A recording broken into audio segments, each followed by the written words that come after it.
But when you go out there and your favorite baseball team and the San Diego Padres are not only the best team in Major League Baseball record-wise, but went out there and beat their nemesis and thorn in the side Colorado Rockies and beat them down all weekend, you got to be extra excited. It's April 14th. I'm extra excited about this Padres team for a lot of different reasons, and one of them obviously being the fact that the starting pitching and the pitching in general is great. Padres sweep and shut out the Colorado Rockies over the weekend. What a great weekend of baseball, San Diego. What a great weekend of baseball. It was a beautiful weekend all weekend down at Petco Park. I took a picture of the, on Sunday, yesterday for my Instagram story.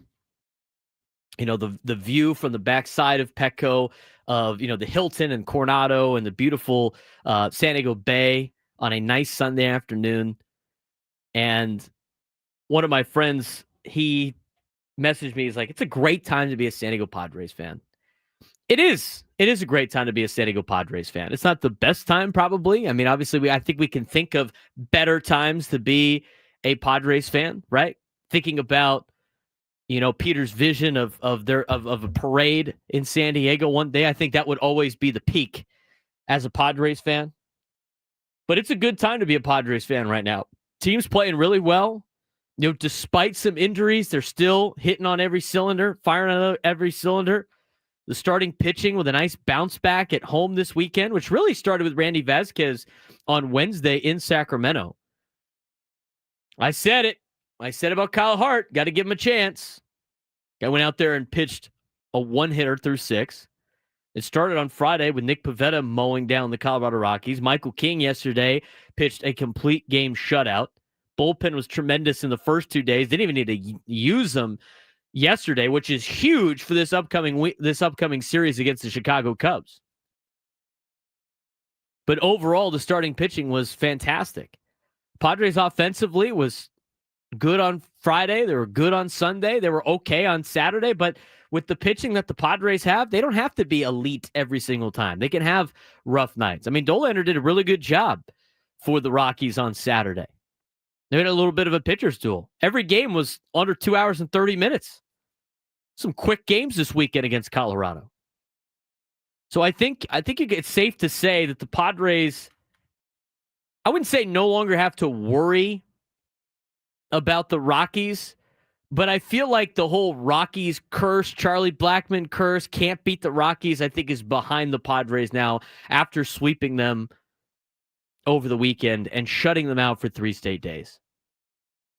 In fact, I don't even think Charlie Blackmon could have helped the Rockies out on this year's team. I mean, that Rockies team is not good. We learned that on Friday with our guest Scotty Gaines. They are not good at all. Their lineup is putrid. Their bullpen is awful. Their starting pitching is okay. They got some young starting pitchers. I mean, Herman Marquez, for the first couple of innings, looked pretty good. And then the Padres jumped on them, creating opportunities for themselves, staying aggressive, putting the ball in play. I mean, those are all things for an offense that make you a really, really good baseball team. Keeping the pressure on. Like Jackson Merrill said, they put pressure on teams. They do that. That's what happens when you play the style of baseball the Padres are playing, which is not the more recent level of baseball that we're seeing in Major League Baseball with the home runs and the high slug. We're getting guys putting the ball in play, make the defense go make plays. And Colorado couldn't do that all weekend.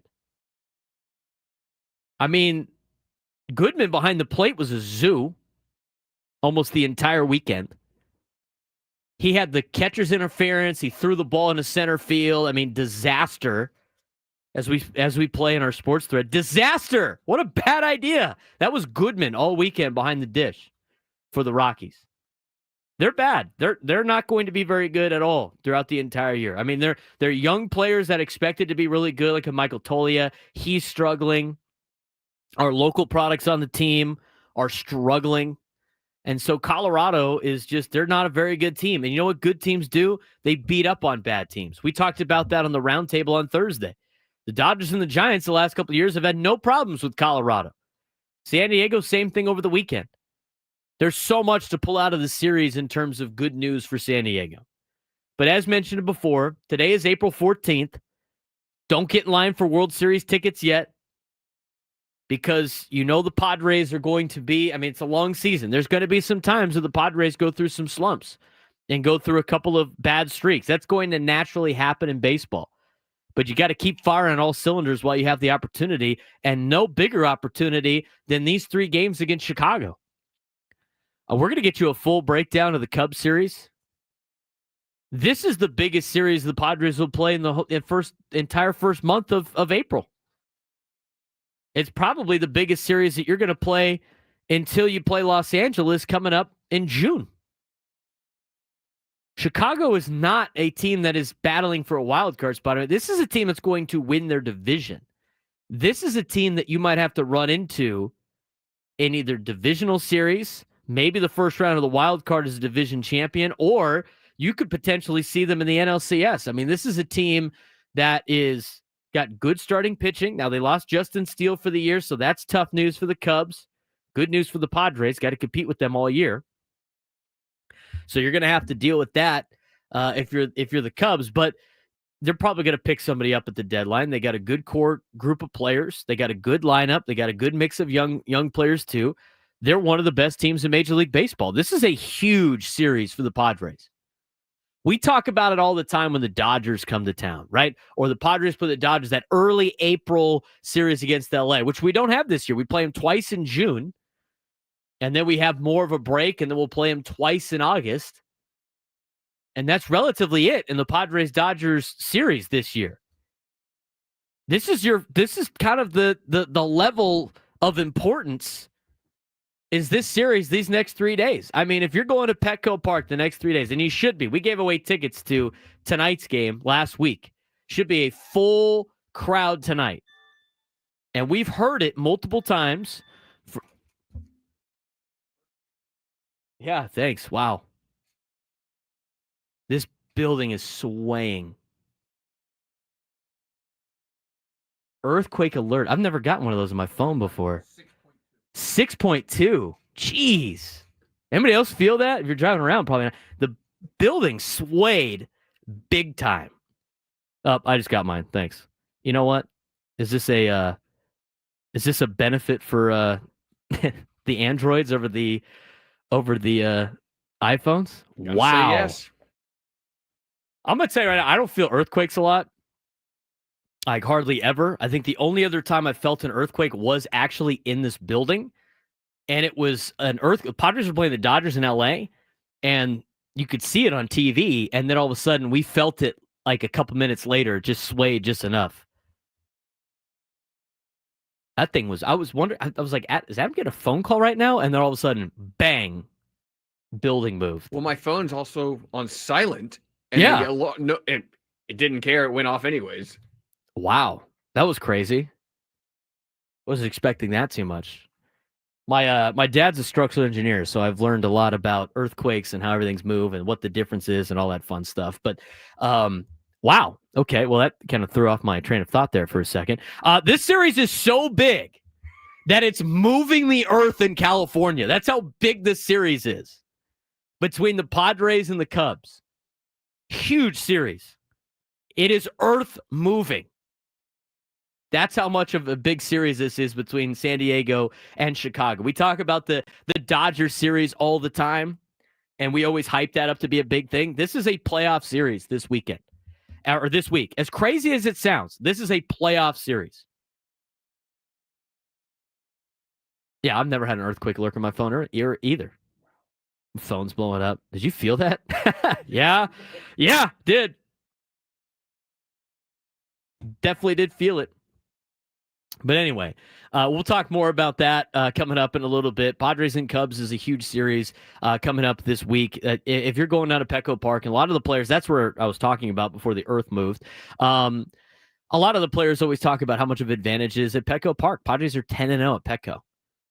I mean, keeping that up is going to be very difficult. But that being said, for everybody going to the game tonight, tomorrow, and Wednesday, this is the time to really bring it.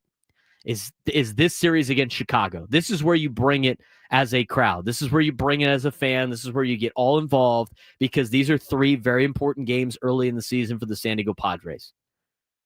They feel that energy. And Mike Schultz said it yesterday in his post-game press conference. He goes, this is, we feel like we're playing with the fans. You got to bring it tonight, tomorrow, and Wednesday. I'll be there tomorrow to check it out. But, this is a huge series for the Padres and the Cubs. When we come back, we'll talk a little bit about the starting pitching that had a great bounce back over the weekend. And I was luckily enough, Chris Connolly of the Padres invited us to their new entertainment suite. I'm going to tell you all about it, why you got to get in line to use the suite, and I got to try all the new food at Petco Park. You don't want to miss that either. We'll talk about that next on the Braden Surprenant Show on San Diego's #1 sports station, 97.3 The Fan.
Braden Surprenant Show. Moving back and forth, swaying on the 6th floor. Was it out on the news already that we had a 6.2 earthquake? I mean, I've had like a handful of texts from people outside of San Diego, outside of California, texting me about the earthquake. They're like, "Are you okay?" I'm like, "Yeah, we're good. Everything's good. Hopefully everybody else out there is okay." In fact, some people didn't even feel it, I guess. But 6.2 earthquake. Oh, there it is. It's just if you're on social media, people are freaking out. Did you feel it? People all across San Diego County reporting feeling an earthquake. Preliminary 5.1 magnitude according to CBS 8 San Diego. My phone told me it was a 6.2. But yeah, I felt it. Swayed back and forth. Let me know if you felt it. 833-288-0973. Apparently, my buddy's dad, he called him. He called his dad, Dennis, and he was like, "Hey, did you feel that earthquake?" "Nah, what happened?" Wow. I definitely felt it a little bit. So we were talking about that a little bit. I wanted to mention again a huge thanks to Chris Connolly and the San Diego Padres for inviting us to their brand new entertainment suite, which was super cool. It was really fun to be a part of. I've already had a couple of friends, text about suites. Like one guy I know wanted to know. I'm like, hey, like you got to check out some of the suites that they have, and obviously whatever fits your price range, go check it out. But I got to experience the entertainment suite on the first floor of the Western Metal Supply Company building. And on the first floor of the Western Metal Supply Company building is the team store. And then next to the team store is what they call the entertainment suite. And it's pretty cool. Like there's a lot of cool perks about it. Now, I think a lot of you know when you show up to Petco Park, it's like a Disneyland line to get into the New Era store, where they got all these switchbacks of that you go through, and you had to wait in line to get into the store. They want everybody in there at one time. With the ticket in there to the entertainment suite, you don't need to sit in the line. Just tell the security guy, and it was kind of cool. It was almost like they had everything changed once I said, "Hey, like I have one of these tickets. Like, where do I go?" And he's like, "Oh, follow me." And so he went up to the door. They did like a special knock on the window, and then the guy that opened the door was like, "Oh yeah, right this way, right this way." I thought it was super cool. It was like entering Club 33 or whatever it's called at Disneyland. And so they bring you through the store and go down the ramp, and you are located obviously on the bottom floor of the Western Metal, so that little corner area that Manny hit that double into on Friday night, right underneath the 336 sign in left field.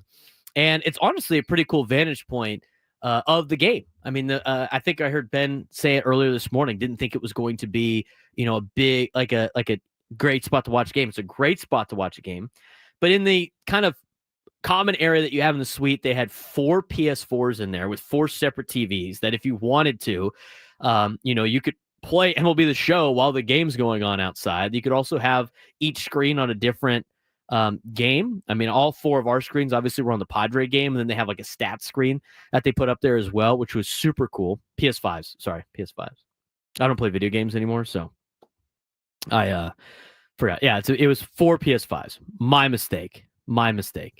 But anyway, they had those in there, and then the 4 screens or whatever, brought in, they had, the food, and they have a couch and everything that you would see in a normal suite.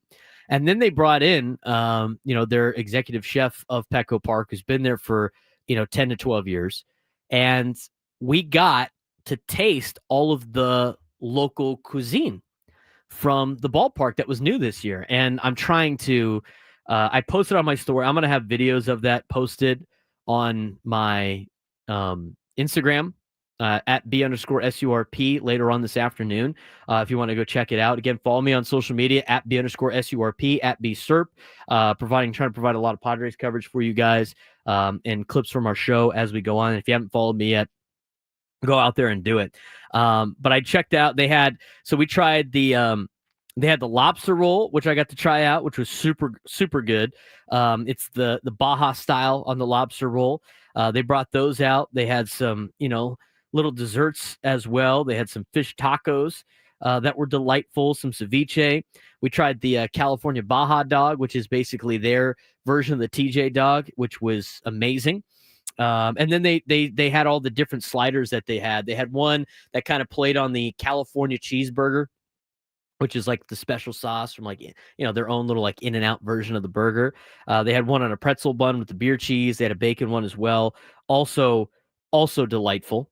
And again, I'll have all these videos up later on as the chef explains how everything goes about with the new food. But it was great to try all the stuff. I ended up trying the California style slider, the Baja dog, and the lobster roll. All really good. The mini donut company came by and dropped off some donuts. I filmed that as well. That was awesome. And delicious as always, as I mentioned before. And then I was so upset about this. The one thing I wanted to try the most that I still haven't tried yet, and everybody's had it, is the banana bread pudding in the baseball helmet. That was the one they ran out before I could get some. So I missed out on that. I will try to get some maybe tomorrow when I go to the game. If you haven't done so, I heard it's awesome. So it was a great time. Hung out with Woods and Ben and Paul. Chris Ello, Matt Scraby were down there. A lot of the other personnel from our other stations were there. It was a pretty cool event.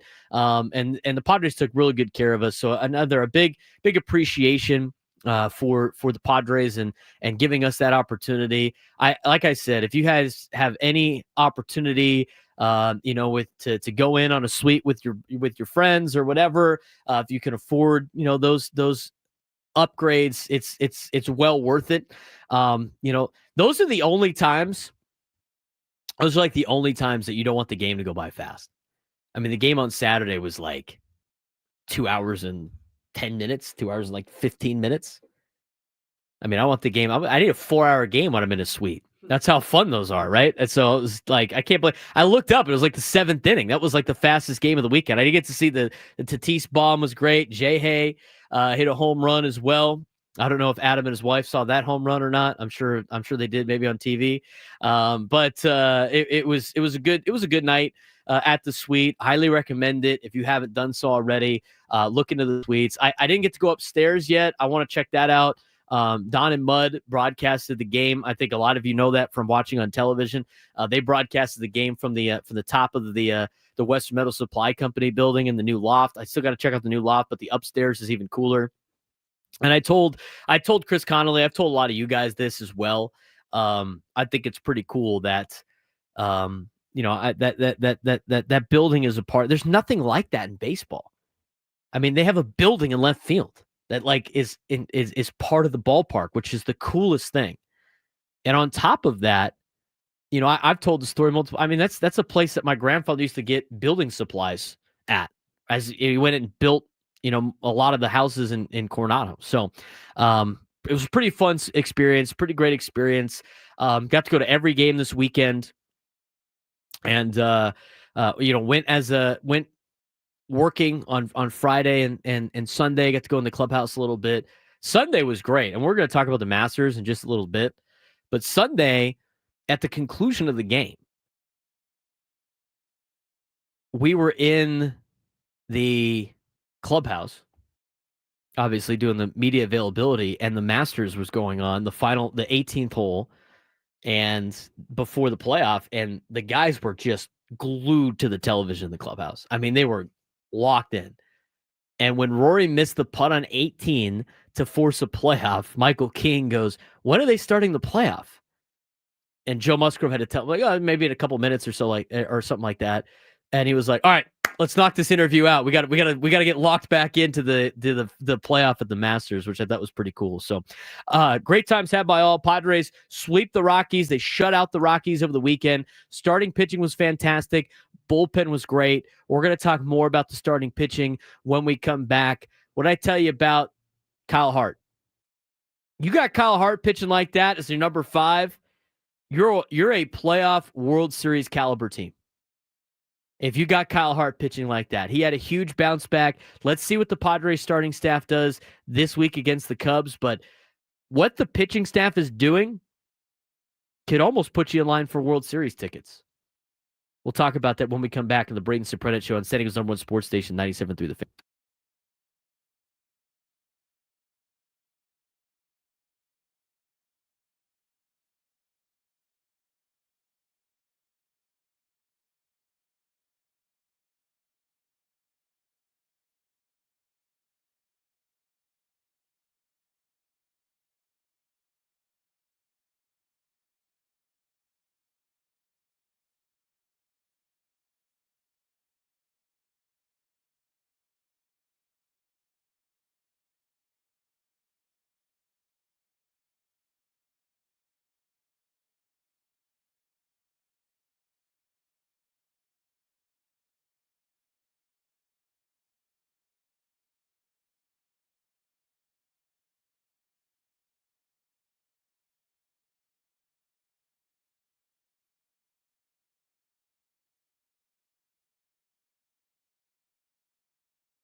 Make sure you tune into the Manager's Report with Mike Schilt this Friday at 9 in the morning on Ben and Woods. Manager's Report is refreshed by EcoWater SoCal. Try alkaline water for just $9.95 a month. EcoWater SoCal, keeping it soft since 1925. Had an earthquake earlier. It was 6.2. According to my phone, it said 6.2. And then a lot of reports are saying now it's a 5 point whatever. I felt that thing was moving. If we had instant replay, it'd show the reaction. Apparently, the reaction I had was priceless. But I'm sitting here, and Adam's phone buzzes, which never happens. And all of a sudden, the entire building starts to shake, which was wild. So, anyway, Padres over the weekend were able to sweep and shut out the Colorado Rockies. And they had great starting pitching throughout the entire weekend. Great starting pitching throughout the entire weekend. I mean, what a huge bounce back by Kyle Hart over the weekend against the Colorado Rockies. Padres needed that in a big way. Starting pitching needed that in a big way. And the starting pitching for San Diego has been awesome this year. They had a tough stretch on the road, but with a bounce back by Kyle Hart, it was great to see him be able to, really be able to have that experience after a rough outing against the Cubs. Now, the Rockies aren't very good. They're lousy. But he goes 6 innings, 1 hit, does not allow a run, 4 strikeouts, very efficient, cuts his ERA in half after the 2/3 innings, 5 earned runs, and 4 walks against Chicago. And again, I mentioned he did pretty well in his start against Cleveland here at Petco Park. And he did well again, obviously, over the weekend against Colorado. But, everybody's a little bit worried about how he pitched on the road. I think the thing that he ran into some issues on the road and why you definitely have to give him another chance, and why they did give him another chance, was the fact that his location was way off in Chicago. He didn't blame the weather, didn't blame how cold it was, but, his entire arsenal is about locating the fastball and then playing off the fastball and getting guys to chase. No, Chicago does a really good job not chasing in general. Colorado, as mentioned by Michael King yesterday, is a team that chases out of the zone. I mean, they're aggressive at the plate, they're hunting fastball, and they're swinging at a lot of pitches out of the zone. In fact, that was a big key to success for Michael King yesterday in the ball game against the Rockies was, he thought, even when he got into spots that he thought were not the greatest, he knew that he could continue to throw pitches out of the zone because the Rockies were going to swing at him. He said his entire goal was just don't leave anything over the heart of the plate. And that's what Michael King did to get a complete game shutout. Kyle Hart was able to get some guys to chase out of the zone a little bit, but he was efficient in his 6 innings. Randy Vasquez back on Wednesday was efficient. Now, a lot of metrics are saying, Randy Vasquez, Kyle Hart, they're not getting a lot of swing and miss. They're not getting a lot of swing and miss. Balls are getting hit hard off of them, but they're pitching the contact and they're letting their defense do the work. That helps you with some, with getting outs and getting into ball games. Randy Jones says it all the time, and I totally agree with him. The batters fail 70% of the time, and they get themselves in the Hall of Fame. Let them fail. I think a lot of people want to see strikeout, swing and miss stuff. You see that with the top of the rotation, but you don't necessarily see that with the middle guys or near the bottom. But if you're pitching the contact and getting guys to fly out, ground out, you're doing something right. Exit velos were decently high against the Kyle Hart, but he kept him off balance and had his defense make plays behind him. I mean, anytime you only allow 1 hit to a Major League Baseball team, you're doing something right. So Kyle Hart with a good bounce back for the San Diego Padres over the weekend on Saturday. Nick Pivetta was great on Friday. He talked about his key to success, which is pounding the zone. I mean, you got to be able to throw strikes. You can't stop a walk. That was a major problem for Pivetta and for Kyle Hart in Chicago against the Cubs. Now, that's a team that's going to spit on more baseballs, close to the zone and out of the zone than the Rockies are, but they made the adjustment, and that's a huge nod to Ruben Niebla. You haven't seen too many back-to-back poor outings out of the starting pitching for individual pitchers. You've seen kind of back-to-back in a row, but they've made the adjustment so far. And so you got out of Pivetta on Friday, you got it out of Kyle Hart on Saturday, and you really got it out of Michael King on Sunday. And that really opens the question, as Spencer Tibbs has read our breakdown today and our rundown, that leads to the question of, when do you try to lock up Michael King long term? I think the sooner the better. So you start breaking down some of his numbers and where he's at in his age and where he predicts in the future. I look at Michael King, and Michael King is a starting pitcher that he's not blowing the fastball by you, right? I mean, he's not a high velocity guy. He was mixing in his changeup. I mean, there's a couple times yesterday I'm watching the game from the press box, and he threw a pitch. I'm like, what was that? That was gross. That was gross. Look up, changeup. He's been throwing that about 20% of the time now. Changes his arm angle a little bit. He's not throwing high velo. He's not putting a lot of pressure on his arm. I mean, he's not throwing. This guy is pitching.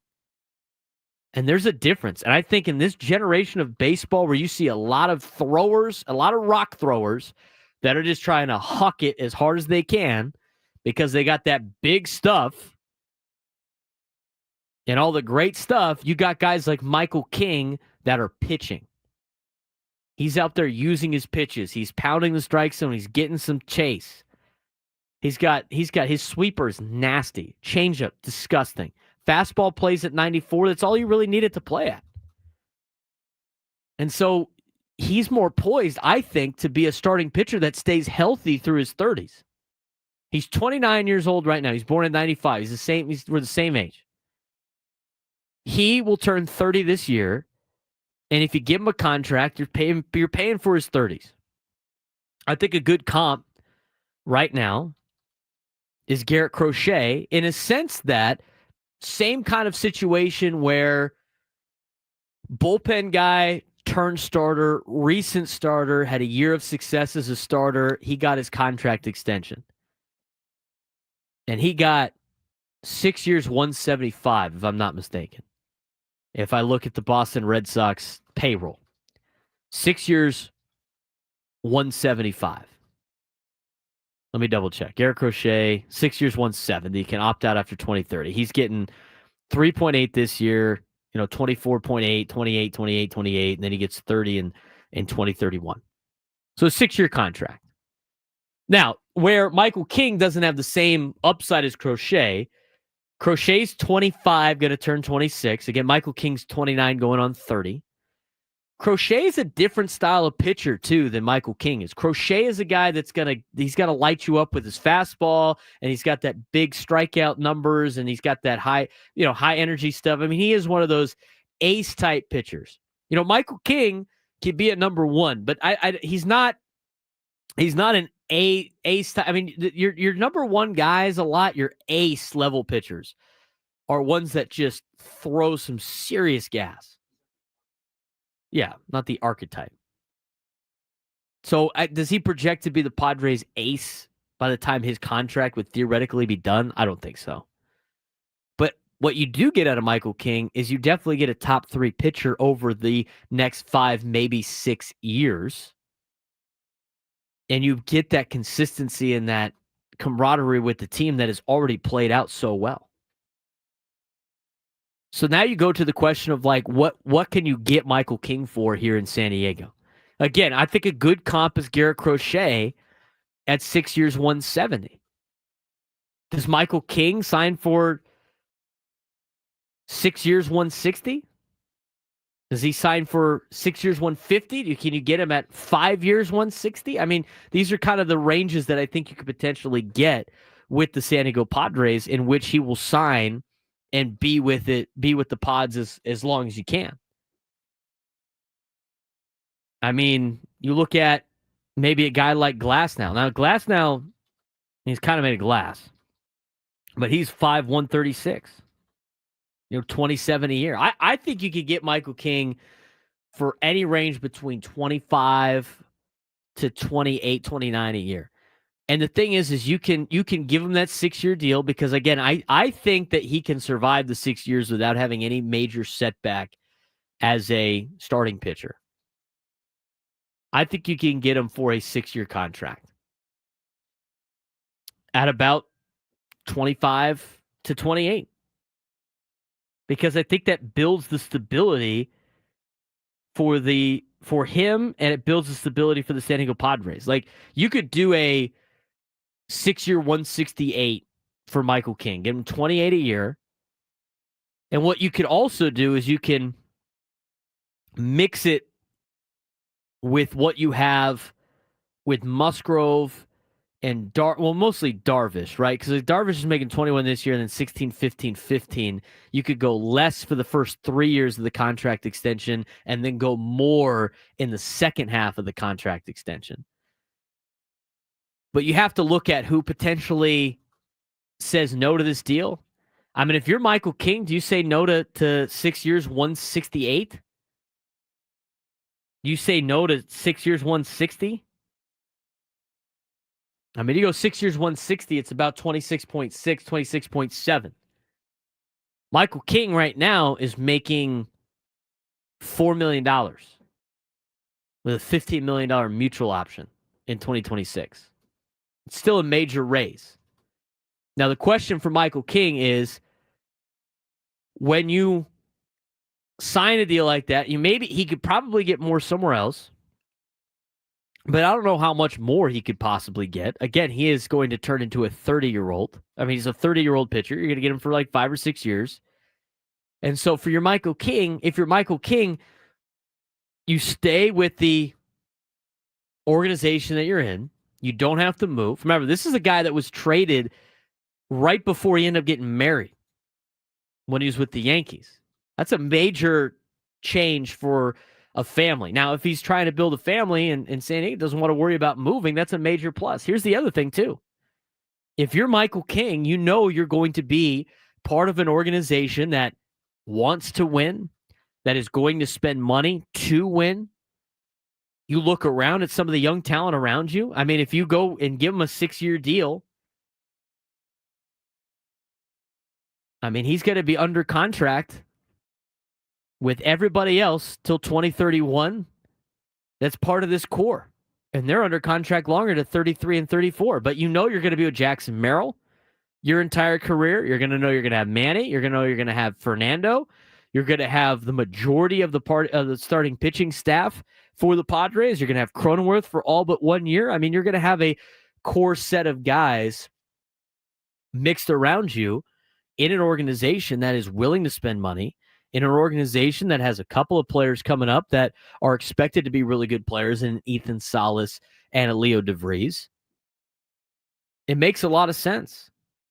Now, if he wants to try to get a couple extra million and go somewhere else, sure. I mean, that's his prerogative. But I think you got to strike while the iron's hot, because what he showed on Sunday was, first of all, awesome. And on top of that, the way he pitches, I don't think it's going to be a major injury concern, because he does a lot of good things on the mound that doesn't rely on just high velo.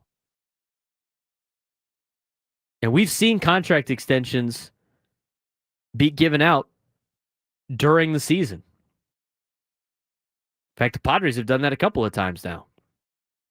Joe Musgrove got a contract extension during the season. Jackson Merrill just got a contract extension during the season.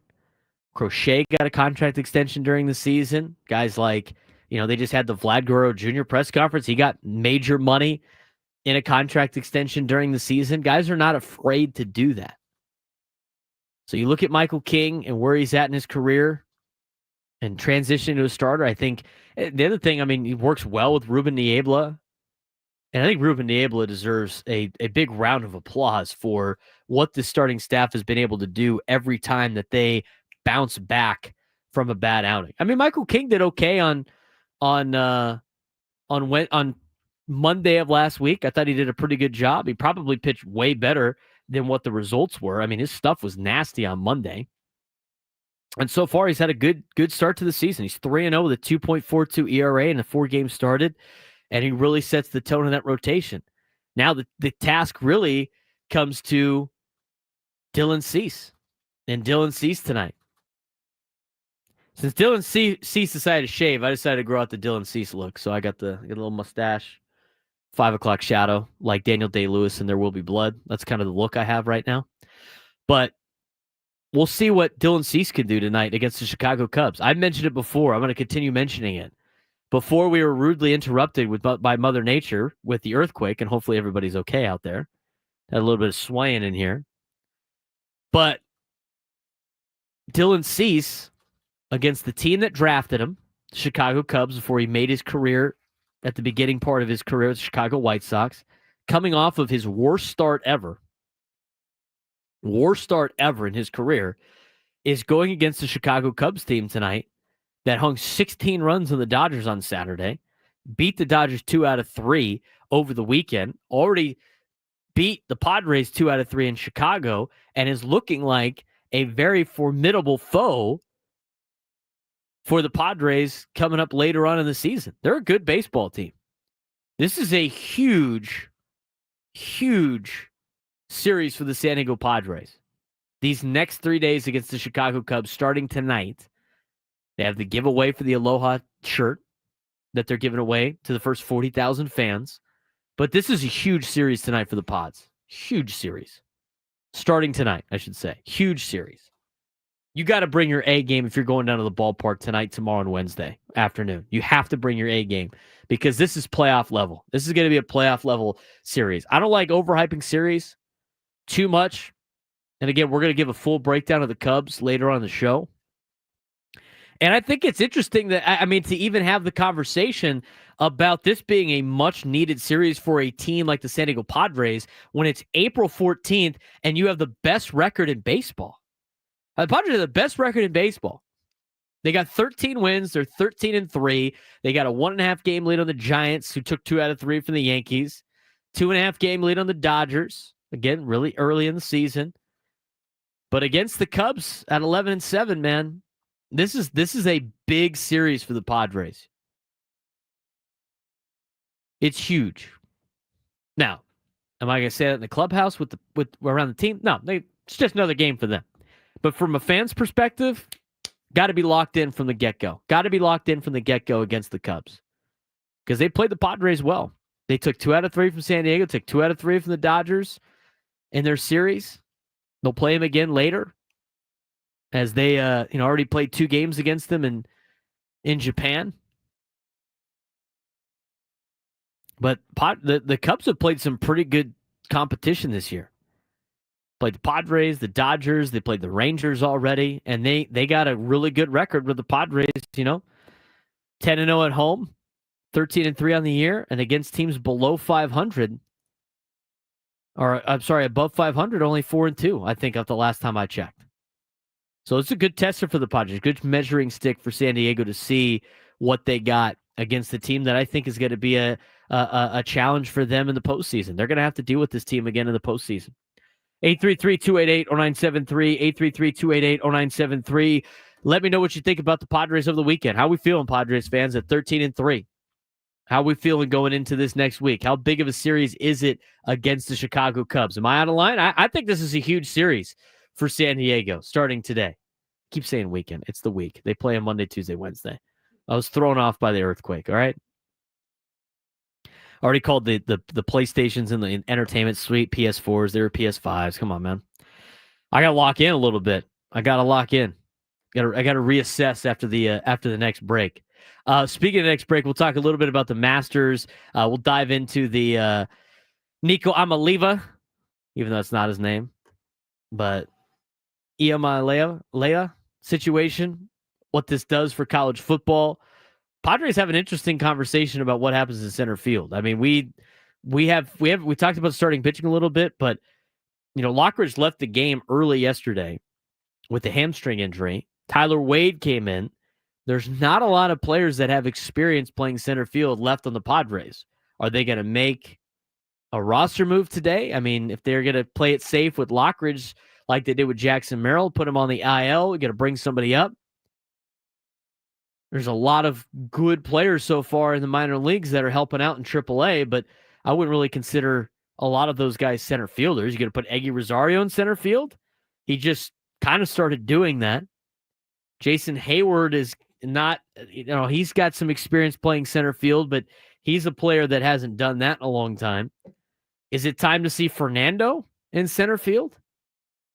That's a very interesting discussion that we'll have later on in the 11 o'clock hour. But Padres, best record in baseball. Want to hear how the Padres fans are feeling. 833-288-0973, 833-288-0973. When we come back, the Masters wowed, and they wowed everybody yesterday. I mean, what Rory did, Justin Rose, the battle for the top, both players, or should I say golfers, really playing the exact same story out yesterday was much must-watch television. Must-watch television. In fact, most people in the press box had it on. I was walking around the press box, and a lot of TVs had the Masters on. You go down to the clubhouse after, and the players were glued to the television sets to watch the Masters. That could have been the biggest event that golf has had that didn't involve Tiger. How big of an event was that for golf? How big was that for golf? We'll talk about that next. Plus, get your phone calls on the Padres. 833-288-0973. 833-288-0973. 1 hour down, 3 to go. We start the 11 o'clock hour on the Braden Surprenant Show on San Diego's #1 sports station, 97.3 The Fan.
Baseball coverage on 97 through the Fan is presented by T-Mobile. Head to T-Mobile.com and get a great deal on an iPhone 16 Pro. I got a lot of people sending me the video of my reaction to the earthquake that happened earlier today, and hopefully everybody's okay. It sounds like we haven't gotten a lot of reports on damage throughout San Diego, but as we heard Dorothy's report going to break, it's up to, I think, a 6.7 earthquake is what she reported it as in the San Diego area. It was felt all the way up to Los Angeles.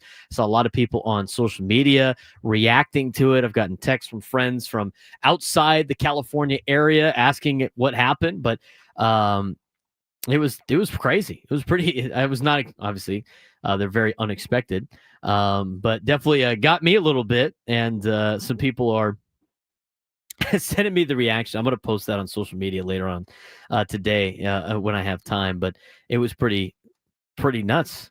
Reading some of the tweets online, Matt Scraby said he had never had his phone tell him to drop and cover before. Ben Higgins was in the elevator here at work on the way down. That was probably not a fun experience for Ben either, being in an elevator during an earthquake. But hopefully all you guys are okay out there.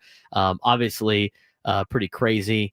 Apparently, it was right in the heart of San Diego, where it was the epicenter was, or whatever you call it, for an earthquake. But glad to see everybody's okay. Had a little fun laugh with that. We'll get you updated on the earthquake and everything else with it as news comes about. I know Dorothy will be giving us updates during the breaks. I've seen anywhere between a 5.2 and a 6.7. Sixth floor was moving. That's all I can I could tell you here at the Odyssey Palace. You know what was moving yesterday was the Masters. And the Masters yesterday was absolutely must-watch TV. Yesterday from start to finish. And I was at the Padres game, so I was following along on my phone. I was getting texts throughout the day about the entire round. And you go through the rounds of Rose and McIlroy, and they were fighting the same fight of battling themselves. And Rory, in fact, said it yesterday. How he was out there competing against himself. I mean, you look at where they were at going into Sunday, and you look at the overall weekend. And, Rory, and we mentioned this on Friday, after the first round on Thursday, Rory was 7 strokes down behind Justin Rose, who was the leader after the first day. And Rory had a great comeback in round 2. In round 2 for Rory, he shot a 66, got him back in contention. Round 3, he shot a 66 again, and then he took a commanding lead, and it was Rory and it was Bryson DeChambeau, and that was what the group was going to be. And then Justin Rose, after starting off strong on Thursday with a 65, hit a 71, was only 1 under in round 2. Round 3, he shot 3 over, and he looked like he was starting to fall apart again like he did over the last, 5 times before at Augusta. And then on Sunday, he came roaring back as he took advantage of some ups and downs from Rory in round 4. I mean, Rory started the day with a double bogey on the first hole. Got back, birdied 3 and 4, and then birdied 9 to finish 1 under in the first 9 holes. He was 1 under par in the front 9. Justin Rose was 2 under the front line. He had 2 bogeys at 4 and 5, but birdied 4 holes. He birdied 1, 3, 7, and 8. So he was 2 under, and then he really took advantage from the terrible back 9 in which Rory, who had been there multiple times, was thinking to himself, and this is what he mentioned yesterday after the fact, am I going to do this again? Because Rory had been there multiple times, and Justin Rose had been there multiple times. Both players competing for their first green jacket. Rory for a little bit more as being the 6th golfer to get a career Grand Slam. And the Masters was out of the way. And the other thing with Rory, I mean, the biggest knock on Rory is not being able to win multiple majors compared to all the other great golfers. And it was whether or not he was going to win another another major. And the other big storyline with Rory in his career was was he ever going to put on a green jacket? He'd been there so many times before. And you look at the back nine, and that's where Rose really hit his stride. Rose birdied 11, birdied 12, birdied 13. He had a mess up at 14 where he bogeyed. He birdied 15, birdied 16, bogeyed 17, and then birdied 18 to finish 4 under on the back nine and shot a 66.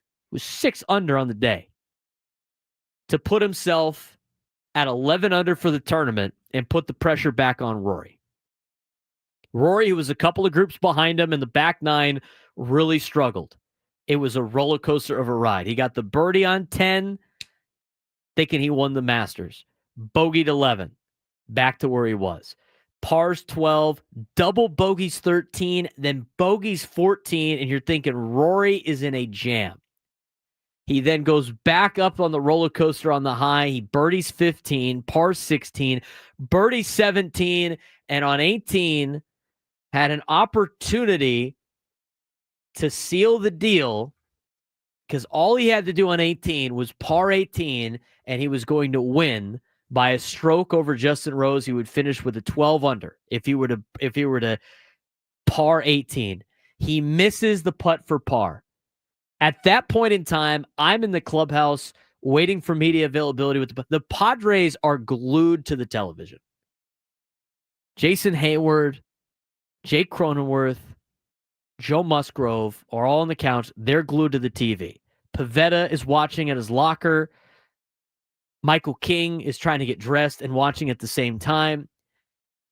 And Rory walks up. It gets to the point, and here's the deal. This is where you know they're locked in.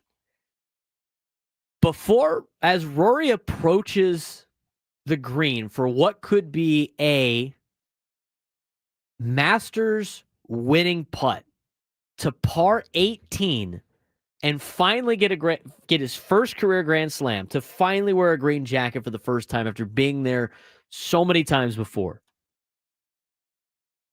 Joe stands up. He goes over to the sound system. They turn off the music. They usually have a lot of loud music playing when they win. And they flip on the call from Jim Nantz.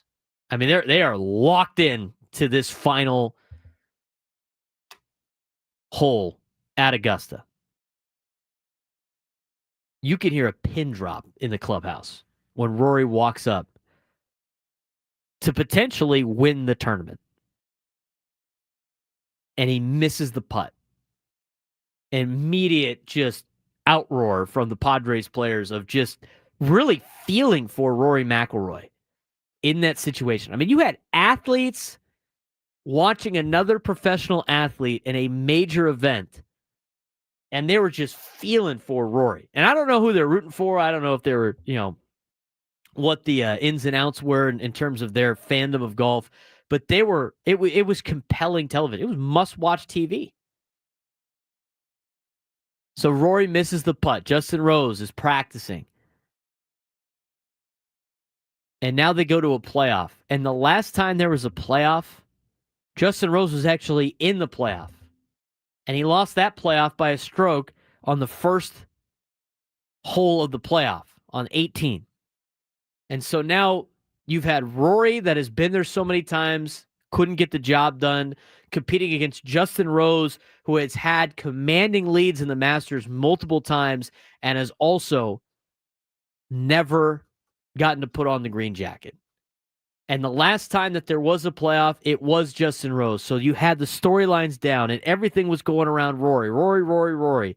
I mean, at any point in time, that could have flipped to Justin Rose on the narrative. I mean, it was that both players were competing against themselves and against each other at the same time, both living the exact same storyline.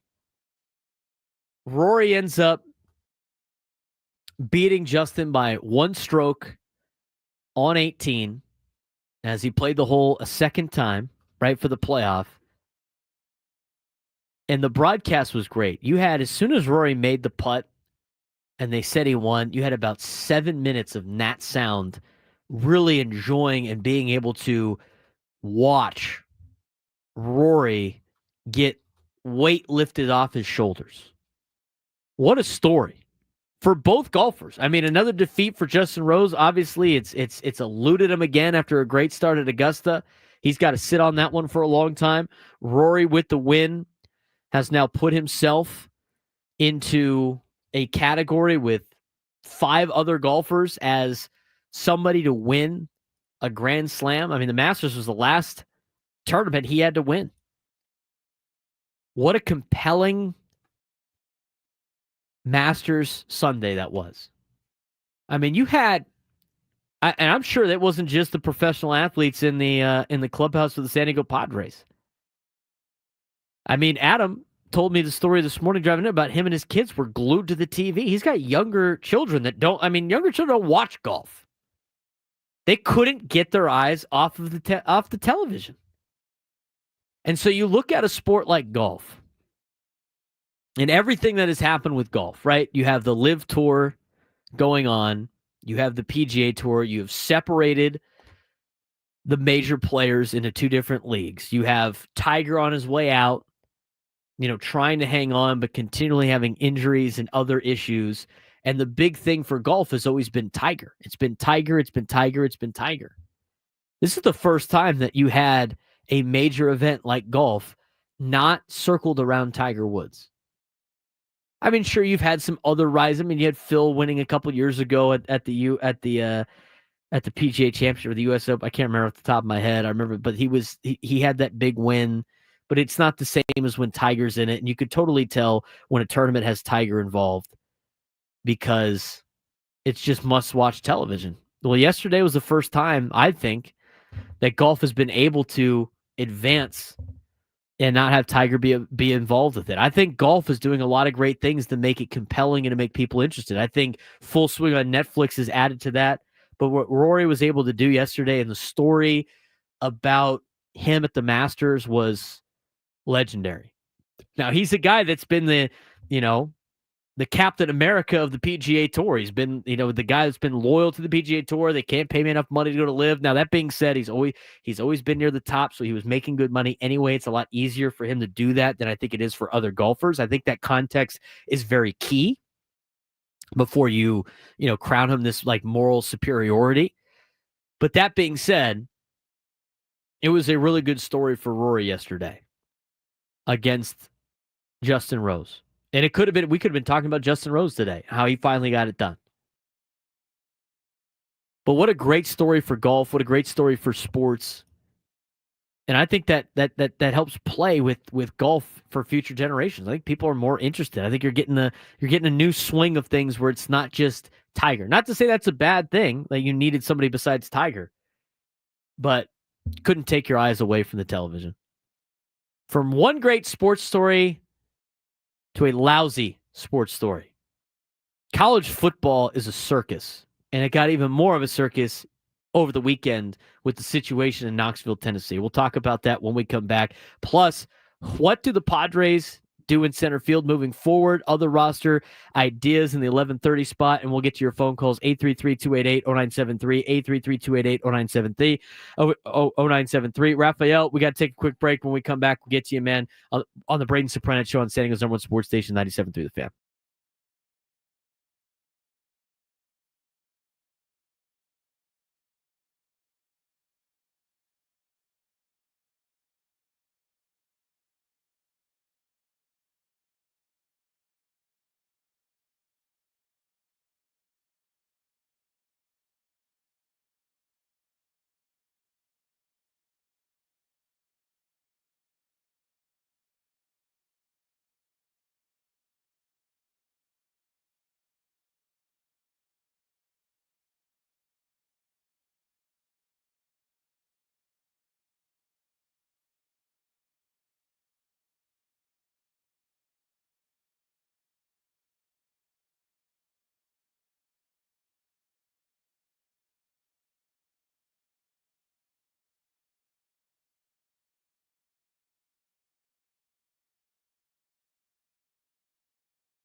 11/19 on the Braden Surprenant Show. That earthquake in the first hour. We're talking Padres baseball here in the first, second, third, fourth hour. Always talking Padres baseball. We're going to mix in with some other news and notes that happened over the weekend. And, of course, get to your phone calls. 833-288-0973, 833-288-0973. San Diego FC lost their second game of the season at Colorado. Lost 3-2. We'll talk more about that later on in the show and get you ready for a huge series between the Padres and the Cubs coming up tonight. Again, this is a playoff level series. So if you're going to the game, you got to bring your A game tonight. You got to be locked in from start to finish for the next 3 days. This is a huge series for the Padres against the Cubs. And we'll get you a full preview of the Chicago Cubs when they later on in the show. 833-288-0973, 833-288-0973. Want to get out to Rafael in Imperial Beach. Rafael, what's going on, man? How's your Monday going? Hey, not too bad. How are you? Doing well. What do you got for me today? Man, this weekend, the 3 games with the Braves, and then this weekend, man, couldn't be spectacular. 8 hits, 3 games, man. Got to give it to the pitching staff, and then every guy's pulling their fair share and hitting. But it's hopefully Cease is ready for redemption tonight. And the fact that he shaved his beard, let's see if that actually works. But, I think he needs to go with the Doc Holliday mustache again, though, my guy. I think that looks good on him. I think so. Yeah, you're right. His mustache. Like, wait, who's that? And then somebody, I think it was Mud. They're saying like, yeah, that's Dylan Cease. I'm like, what? I'm looking. I'm like, oh my god. But that earthquake was something else. I watched your camera shake. It's like I was, watching YouTube, everything shaking. You just turned real quick, like, what the hell's going on? I know. Yeah, my reaction. I've had that reaction get sent to me like 4 or 5 times. I'm gonna post on my social media. It's pretty funny. But Rafael, I appreciate the phone call, man. Have a good time. All right, you too, brother. Bye. No pods. Yeah, the earthquake was crazy. We haven't had an earthquake that size in a long time, but. He definitely felt it. I heard, some people that felt it in or in a high rise or whatever, felt that as well. Moving a little bit more. We're on the 6th floor here at our station here at Odyssey, and we were swaying back and forth for a little bit. I mean, you could tell again, go back and watch. You could watch the beginning of our show. It happens in the first segment. A couple minutes in, you could see my natural reaction to the earthquake, and I'm going to try to get that posted on social media here shortly during some of these breaks. But that was pretty wild reaction. 833-288-0973, 833-288-0973. Mike in Chula Vista, you're on the Braden Surprenant Show. What's going on, Mike? Hey, Braden, how's it going, man? Congrats on the show. And yeah, San Diego was shaking earlier today for sure. Just want to say, what do the Padres need to do these next 3 games? Like you said, it's a playoff level battle. Our boys are rolling, but what do you think needs to happen these next 3 days? I think they definitely got to take 2 out of 3. I wouldn't say it's hard to say the Padres are in a must-win situation on April 14th when they have the best record in baseball. I think a lot of people hear that and immediately go like, what are you talking about? But I think in the grand scheme of things, just against because again, you're not going to play the Cubs the rest of the year. And you want to try to get as many tiebreakers on teams as possible. In order to win the tiebreaker of the Cubs after losing 2 out of 3 in Chicago, you're going to have to sweep. I don't think that's, it's to have them continue to be undefeated at home would be unrealistic expectations. I think it's very possible, but I think they got to take 2 out of 3. I don't think you could be too satisfied by losing 2 out of 3 to the Chicago Cubs, despite the start that you have. It's not the end of the world. Because it's still early in the season, but I think this is a good early tester for the Padres. I mean, they've played some teams that are okay so far this season. I mean, the Braves still haven't turned things around yet in Atlanta. I mean, that Colorado team that we just watched play is awful. They're not very good in any type of aspect. They do have a little bit of decent pitching, but from the starters' perspective, but their bullpen is horrid. And they can't, I mean, aside from Farmer, they got nobody that can really hit in general. So, I thought they did a good job taking care of business against the Rockies, but, nothing to write home about too much. And so far, and I don't want to get into strength of schedule, I think this is a good tester for the Pods against the Cubs this week. I definitely think they got to take 2 out of 3. Mike, I really appreciate the phone call, man. Thanks again. We'll try to move on to some more calls here as we head over to Tim in Miramar. Tim, what's going on, man? Hey, Braden. Beautiful day in Padre land, eh? It's a beautiful day. It's earth shaking. Yeah, definitely. Hey, you and I are going to lose our scouting credentials if my guy Gurriel and your guy Lockridge don't get it going, brother. What do you think? I'm hitting on Hart right now. It was a good bounce back out of Hart on Saturday. Excellent. Hey, who can play center field if Lockridge goes down until Merrill gets back? What about your boy Connor Joe? Who can play center? I don't know how I feel with Connor Joe playing center field. I mean, we'll see if there's a and Tim, I appreciate the phone call. We'll see if there's a corresponding roster move coming up. Tyler Wade has not played a lot of center field in his Major League Baseball career. I think he's only played a handful of games. Like that was one of the first times that he had played center field. I think it's on one hand how many times he has played center field. So that's interesting to see for the Padres. Again, I mean, if they're going to make a roster move, then you got to think about some of the players down in AAA that have been playing. I mean, Eggy Rosario has been getting reps in center field, I think, as a precautionary deal, but he hasn't played too much in center either. They already pulled up Oscar Gonzalez when Merrill hit the injured list earlier this week. And in the report by Jeff Sanders, he lays out players that have made starts in center field. 35-year-old Jason Hayward has 192 starts in center in 16 years in the big leagues, but he's played just 7 innings there since the start of 2024. Tyler Wade, who replaced Lockridge in center field after Sunday's exit, has fewer starts there than anywhere else in the majors. He's only got 3 starts in center field, and he's a .217 hitter in his career and has been far more productive in spurts off the bench than playing over long stretches. I think you saw that with Brendan Lockridge as well. Gonzalez has played only 9 minor league games in center field. The other outfielder on the 40-man roster in Tirso Ornelas has played 68 minor league games in center field, but below average foot speed and range, profile better in the corners. Eggy Rosario has begun playing center field in AAA El Paso, but it was removed for the 40-man roster before opening day, so you'd have to make a roster move to add him to the 40.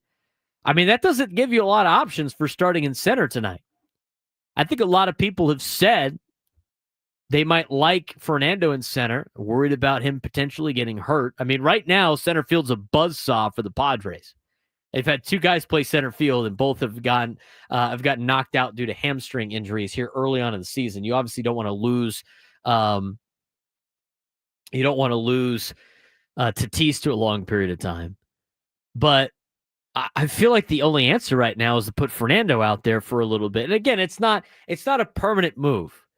I think the Jackson Merrill move was very precautionary. And again, he was going to miss the next 7 games. And he has already missed 1 to 5. So he's only really got 2 more games that he has to worry about.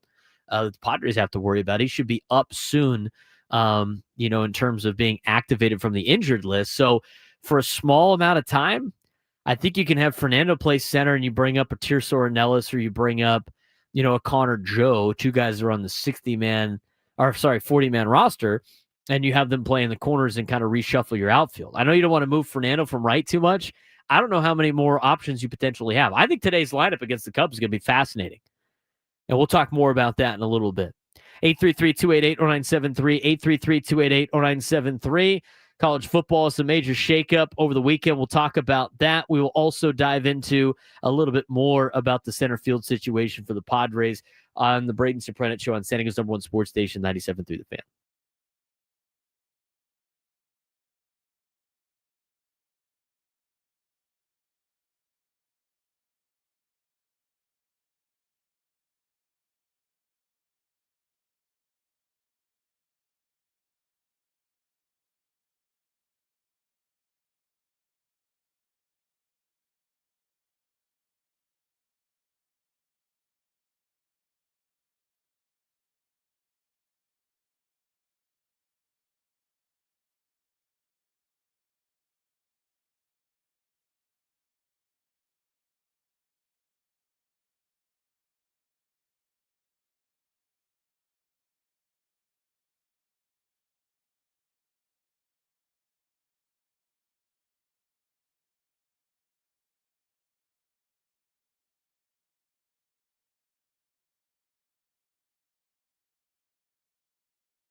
I think you woke up with the wrong side of the truck bed this morning if you woke up to the earthquake. Hopefully everybody's okay out there with the moving of the earth earlier today. Yeah, wow. What happened last night? It's a big series. It's earth-shattering, earth-shaking series coming up tonight. Padres and Cubs. We'll talk more about that in a little bit. Some earth-shaking news in college athletics. Kind of started on Friday a little bit on our show with Nico, the starting quarterback for the University of Tennessee, was holding out for more money and threatening to go to the transfer portal. He wanted $4 million a year for Nico Iamaleava, in which Tennessee was like, no, we don't want to give you $4 million. So there was a holdout. He was willing to sit out until he got his deal with the spring transfer window opening up. He's a former four-star recruit, number 23 in the 2023 ESPN 300. Has a coveted combination of elite skills and physical tools. His first full year as a starter had impressive moments, but he didn't beat the best opponents on Tennessee's schedule outside of Alabama. He's young. There's very solid sample size with a high ceiling for development, but his body of work might not warrant an increase in market value from what he's already getting. He was already getting $2.5 million to be the starting quarterback at Tennessee. He threw 19 touchdown passes last year. 11 of them were against UTEP, Chattanooga, and Vanderbilt.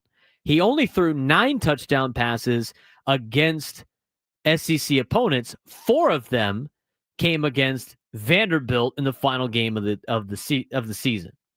They went up to Ohio State. They got their ass kicked. He lost the game at Arkansas, in which under 10 seconds to go, runs out of bounds on third down with time expiring. He makes a lot of bad decisions. He overthrows players. And if you want to get into a reality check of almost like arbitration in college football, there's no reason this kid should be getting $4 million. For what he did, he was not willing. It's not worth giving him a raise or upsetting the apple cart of the rest of the locker room and using $4 million of your funds in a quarterback that has been okay after he was given $2.5 million a year coming out of high school after not accomplishing anything at the college level yet. So maybe he will get a $4 million somewhere else, but good on Tennessee for just being like, we'll see it, buddy. They list 3 teams that could potentially be a fit for Nico. The University of Southern California, the Trojans. Lincoln Riley might dish out $4 million for the dual threat quarterback. Come on. It makes the most sense. The kid's from Southern California. They have USC, Notre Dame, and they have UCLA listed as potential landing spots. Now, for Nico, if he enters in the spring transfer window, he is not allowed to transfer to an SEC school. That's SEC rules that they have put in place that are different than all the other conferences. So he can go back to UCLA, go to USC, go to Notre Dame. He can't go to an SEC school. What school outside of the SEC is paying $4 million for a quarterback like this? He might have overplayed his hand. I just don't know where he thinks he's going to get $4 million from. But I'll tell you what, it's good news for college football, because if Tennessee catered to him, you would have seen a lot more players holding out at different parts in the season. And we haven't seen it yet, but apparently, according to Josh Pate, who runs a great college football show, he said, based on his sources and who he talked to, Nico is willing to sit out the playoff game against Ohio State unless he got more money, because what he agreed upon was for 12 games and not for playoff games. Wait a minute. Hold on a second.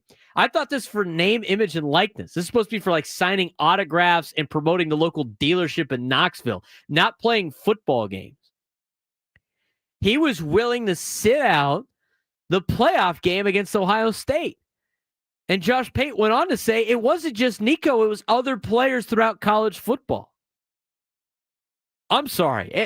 It's hard, I think, for a lot of college football fans to listen to 18 to 20-something-year-old kids that are obviously very good at football, but not to a level of making maybe $4 million and holding a team hostage and complaining that $2.5 million isn't enough when the schools then go ask people that make $45,000 a year, can you give us more money because we got to give this 18 to 20-year-old $4 million to play quarterback for your favorite school?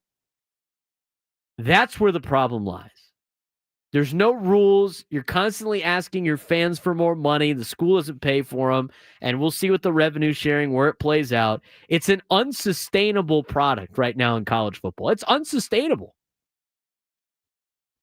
Todd Vos says it right in the chat. These players are going to fumble the bag for everyone. Their greed is going to kill the goose that laid the golden egg.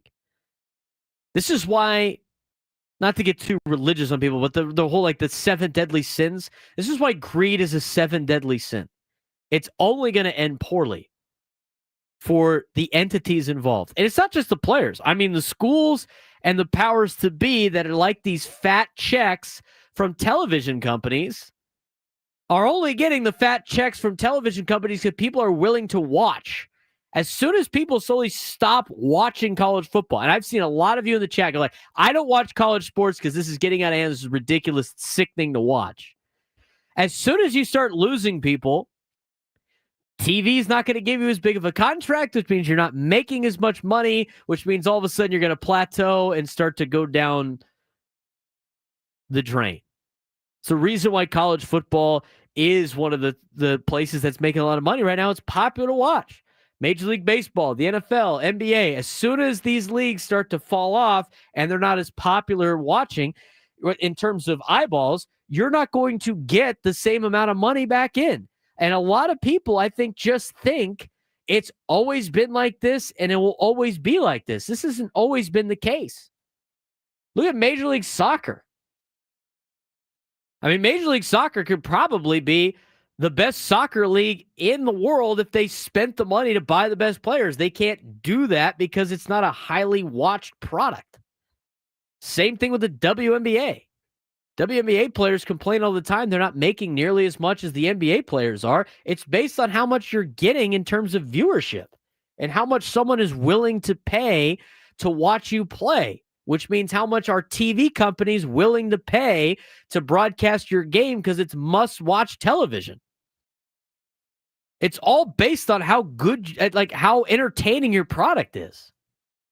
And so if you continue to drive people away from college football and away from college athletics with this just stupidity with no rules, everybody's going to lose. And it's not just the players, but this is the society we've created. I mean, Nico's doing what's best. I mean, he thinks he's worth $4 million. I think he's a little overzealous on that. And the thing is I don't think people are really that upset about players making money and making a lot of money for their name, image, and likeness or pay to play. I think people are upset. Like, this guy's not worth $4 million. I can't believe the guy has the gall to hold a team hostage for it. And good on Tennessee for calling their bluff. Tennessee's like, yeah, dude, go ahead. Go somewhere else. Have a school use all their resources on you being their quarterback. See how it works out for you. If I'm Tennessee, I take the $2.5 million that I'm no longer paying Nico, and I'm spreading it amongst everybody else. Be like, hey, look, Nico got you guys a parting gift on the way out. Everybody gets a raise. They'll go pick somebody up in the portal. They'll probably give them $2.5 million or whatever it is. But what an utter disaster for college football with this. And just wait. I mean, wait for somebody to hold out of a playoff game. I mean, that's could you imagine? I mean, I'm trying to think about that for my favorite team, like TCU. I was talking to Adam about that. Can you imagine Georgia's getting ready to play in their first round of a playoff game? The distraction all week is whether or not they could pay At the time, Carson Beck, $4.5 million. He's not playing another snap until he gets a contract. It's utterly ridiculous. Utterly ridiculous. And they're doing it to themselves. That wasn't the only sports story over the weekend. There's a lot of other sports stories to get to. It's time for our sports thread. You know that group chat? The one that's always blowing up with the biggest sports takes, debates, and breaking news? You got barbecue back there, and you didn't invite me? Yeah, we've got that too. Welcome to the Sports Thread, where we break down the top 5 stories in sports, just like you would with your crew. Oh, no! Disaster! What a bad idea! No filters, no silence, just real talk. All right, here's Adam Klug fired up on a Monday with the sports thread. Obviously, we talked about the Masters already. We talked about the chaos in college football. Got 5 other stories for me? I sure do. Number 1. Does the NBA have a Black Monday like the NFL does? Either way, the Suns fired head coach Mike Budenholzer earlier this morning after just 1 season on the bench, in which the Suns were one of the league's biggest disappointments, not even making the play-in tournament, despite the presence of Kevin Durant, Devin Booker, and Bradley Beal. Budenholzer won a title with Milwaukee in 2021 and signed a 5-year, $50 million contract prior to this season. Play the world's smallest violin for him as he still gets paid? Yeah, he still gets paid, right? Yeah. Must be nice. He can go coach high school basketball and make Yes, he could. hang out. Is it fair to pin the Suns' underachievement on the head coach? I mean, they got a lot of talent, right? I'm not a big believer in firing a coach after 1 year. I know it's a disappointing year. I think you got to let him coach. But I think the fact that there's other coaches out there on the market now entice the Suns. Like, hey, look, we really want one of these guys that just got fired. Malone. Let me go get Malone and take advantage of Denver's mistake. But they don't have a Black Monday. I don't know why, because it's like random days in the middle of the season. They decide to part ways with their coaching staff. Every day is Black Monday in the NBA. Exactly. You never know. That was a rough loss. Hopefully I don't get fired tomorrow because of the knee-jerk reactions of the NBA. A star player woke up in a bad mood on the wrong side of the bed, right? Yeah. He woke up on Number 2. wrong side of the truck bed. Got to listen to Hardy in the morning. Speaking of the NBA playoffs, the field is now set after an eventful final day of the regular season yesterday. The Clippers and Warriors played yesterday with the winner avoiding the play-in tournament and the loser falling into it. And the Clips won in overtime. According to ESPN Bet, the Thunder at plus 180 and the Celtics at plus 190 are the betting favorites in each conference, while the Lakers have the 4th best odds to win the title at plus 1,300 and are receiving the most bets from the public, while the Cavaliers have the 3rd best odds at plus 575, despite having a better record than the Celtics by 3 games. And being the best team in the league all year. Which 2 teams do you like to make it to the NBA Finals? It should be the Cavs and the Thunder. I don't think If that's you're just as going straight chalk. exciting as Celtics Lakers. I think a lot of people want Celtics Lakers. I think Celtics Lakers is going to find its way to the finals. We talk about The Thunder had a 4-game better record than the Cavs, by the way. So the Thunder had the best record in the league. and the Thunder just dismantled the Lakers the last time they played them. Right. But hey, you know what? I think a lot of people are rooting for Celtics Lakers. I think it finds a way to the finals. I imagine the NBA would not have a problem with that. No, they probably After we love got Dodgers Yankees Oh, in the yeah. World Series last year. it. Dodgers didn't get Yankee. They had a great story at the Masters. I mean, entertainment, Adam. Celtics Lakers. Number 3. Garrett Crochet dazzled yesterday in his first outing against his former team, taking a no-hitter into the 8th inning. He ended up allowing 1 earned run on 1 hit, 1 walk, and 11 strikeouts in Boston's 3-1 win over the Chi Sox. Crochet is now tied for 3rd in WAR among all starters in baseball with a 1.38 ERA, a .88 WHIP, and 28-8 strikeout to walk ratio. What % chance do you give Garrett Crochet of winning the AL Cy Young? I think he's got a pretty good chance. I don't think the teams in the American League are very good, which means I don't think their rosters are very good. And he's off to a pretty good start already. Don't have to worry about the contract, right? He's got that signed for a long period of time. I think he's got very high odds to win the Cy Young as long as he doesn't get hurt. Goes 75%. 75%. Yeah, then he'll get racked next week. Watch. Number 4. Cowboys star pass rusher Micah Parsons is looking for a huge payday, but it looks like he won't go the traditional route of a holdout.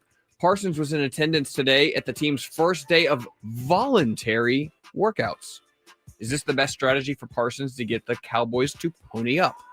By showing up to stuff? Yeah. I think so. Shows that you're part of the team. You want to win, be part of the organization. Got to support the team. I think that goes a longer way than like holding out. I think holding out just puts sour taste in everybody's mouth, and like why ruin the relationship with a place that you want to stay? Like if you really want to stay there. I think players get the bad set of advice where it's like, well, you got to play hardball with these guys, but all you're gonna do is piss them off. They get mad at you, and then you get to a point you're like, I don't even want to be here anymore because I've gone through the weeds with, the organization. It's almost like having a player sit through arbitration, and seeing like the Corbin Burns Brewers kind of debacle, right? And then all of a sudden it creates this animosity between the two, and then you don't want to be there anymore. I don't think teams lowball you by showing up going like, well, he just really wants to be here. Like, let's not give him what he deserves. You know what? I think he's playing a right move here. I think the Cowboys screwed up by not signing him first out of the big three that they needed to sign. Number 5. Netflix is set to release a tell-all documentary on the rise and fall of Brett Favre next month, detailing the recent scandals he's been involved in. It says detailing the rise and fall, but it's actually called The Fall of Favre. Probably more on the negative side. The Fall of Favre will detail his pursuit of Jen Sturger and his alleged involvement in a Mississippi welfare scandal involving the misappropriation of $5 million in funds that were supposed to help needy families, but instead went towards a new volleyball facility at his alma mater, the University of Southern Mississippi. On a scale from 1 to 10, what's your level of interest in watching this doc? It's like a 3. Really? I'm not. I'm not that interested in it. I'm more interested in watching the Red Sox deal. I gotta find time to watch that. That's like 8 episodes, right? I know. I don't know. Brett Favre's an interesting character. I mean, he was interesting character, 1 episode, and you give it a 3. Yeah, level of interest. I'm not that. I don't know. I don't have a lot of time. So it's like lock into some of these shows. To me, it's got to be something really up my alley or maybe San Diego related. Brett Favre's an interesting character, like I said, but like not enough. It's not enough interest for me to deal with his Jen Sturger pursuit, as mentioned, or the COVID money scam that he ran as well. I mean, it's just like, okay, well, the guy's obviously not that great of a dude. So I don't know. I don't have a huge appeal in that. I do have appeal in though. That was number 5, correct? The more I think about it, I'm not a big NBA fan. Like Woods. I heard Woods talking about that today. But I tell you what, and I don't like the Lakers. But Lakers Celtics finals, I have to tune in to all those games. Even though I like underdogs and stuff like that a little bit more. I don't know if I'm inclined to watch the Thunder play the Cavs. I mean, I don't think that's like must-watch television for me, even though they're the best 2 teams in the NBA. Something about Lakers Celtics that really carry it for the casual fan. And this is the type of fan that I get mad at college football and in the sports that I like are the ones that are just interested in the brand names. I guess that's the same, for me at the NBA. I don't have like an appeal. I don't have like a team to root for, but Lakers, Celtics, I'm tuning in. Cavs, Thunder, probably not. Probably not tuning in as much. Do the Hawks make the playoffs? They made the play-in tournament. They play tomorrow. No. You locked in? You ready to go? Yeah, I'll be watching. You excited? Excitement is not the word I would use. Oh, no. I mean, I'll watch, but it's hard to get excited when your team finished under 500 and is in the play-in tournament. Play-in for tournament. The 4th straight year. They have more teams that make the tournament that don't make the playoffs. No, I don't want Dodgers Yankees in the World Series. Come on, Sid. Don't put words in my mouth.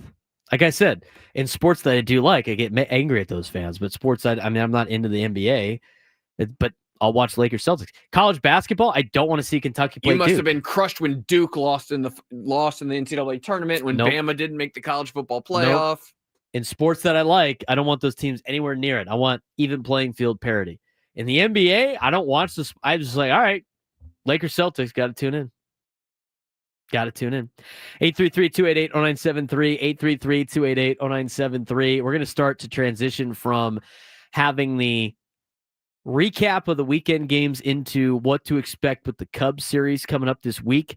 A very important series for the San Diego Padres, and some interesting nuggets that we got out of Bob Nightingale's article over the weekend about free agency in baseball, future free agency. Could play in a factor for Michael King. Maybe a reason why a lot of guys are signing contract extensions in the middle of the season. We'll talk about that. San Diego FC drops their second game of the year. Power rankings came out. NL far better than the American League. Take a look at this week's power rankings. And then, of course, scouting report on the Chicago Cubs. More to come, plus your phone calls. Braden Surprenant Show, San Diego's #1 sports station, 97.3 The Fan.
Surprenant.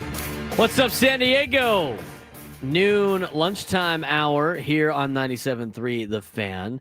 Had the earthquake earlier. People were talking about it in the chat that started off our show. Kind of a wild way to start a week here on the Braden Surprenant Show. But great to talk about the Padres and Padres baseball after they swept and shut out the Colorado Rockies over the weekend.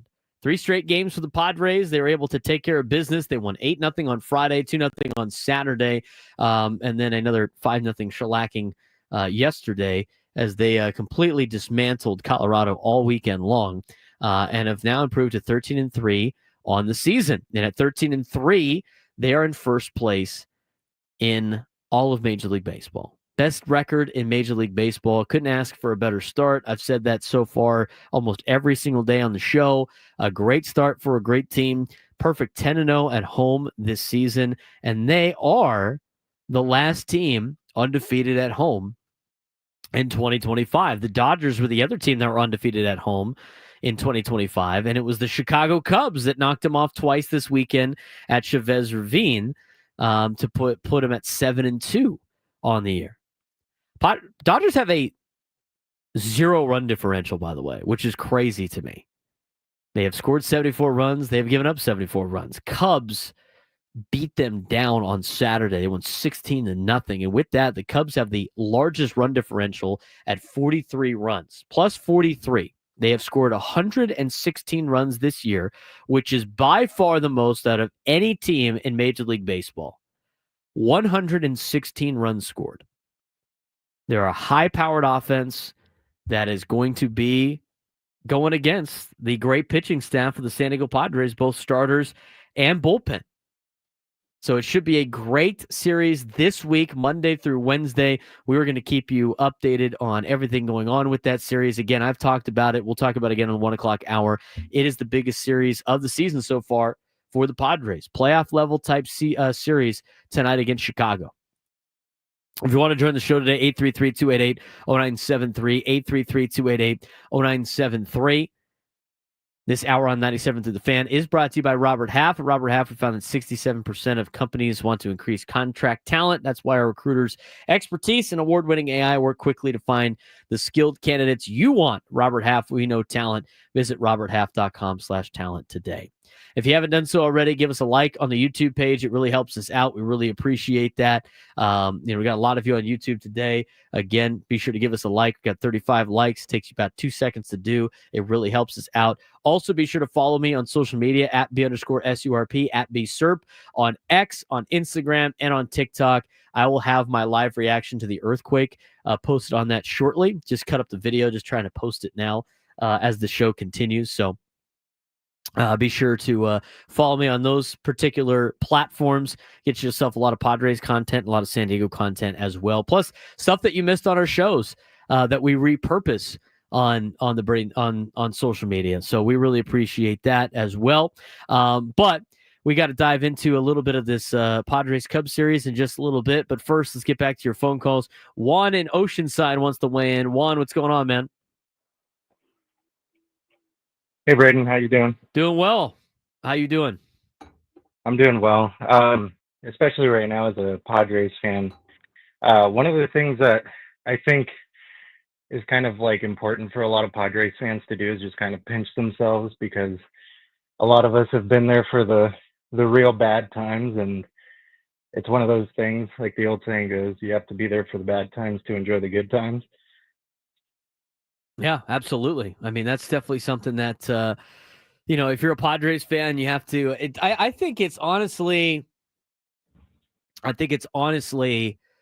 lot better for Padres. It makes it more enjoyable knowing like where you came from, in terms of, where the Padres were at just a couple of years ago. I mean, just pre 2020.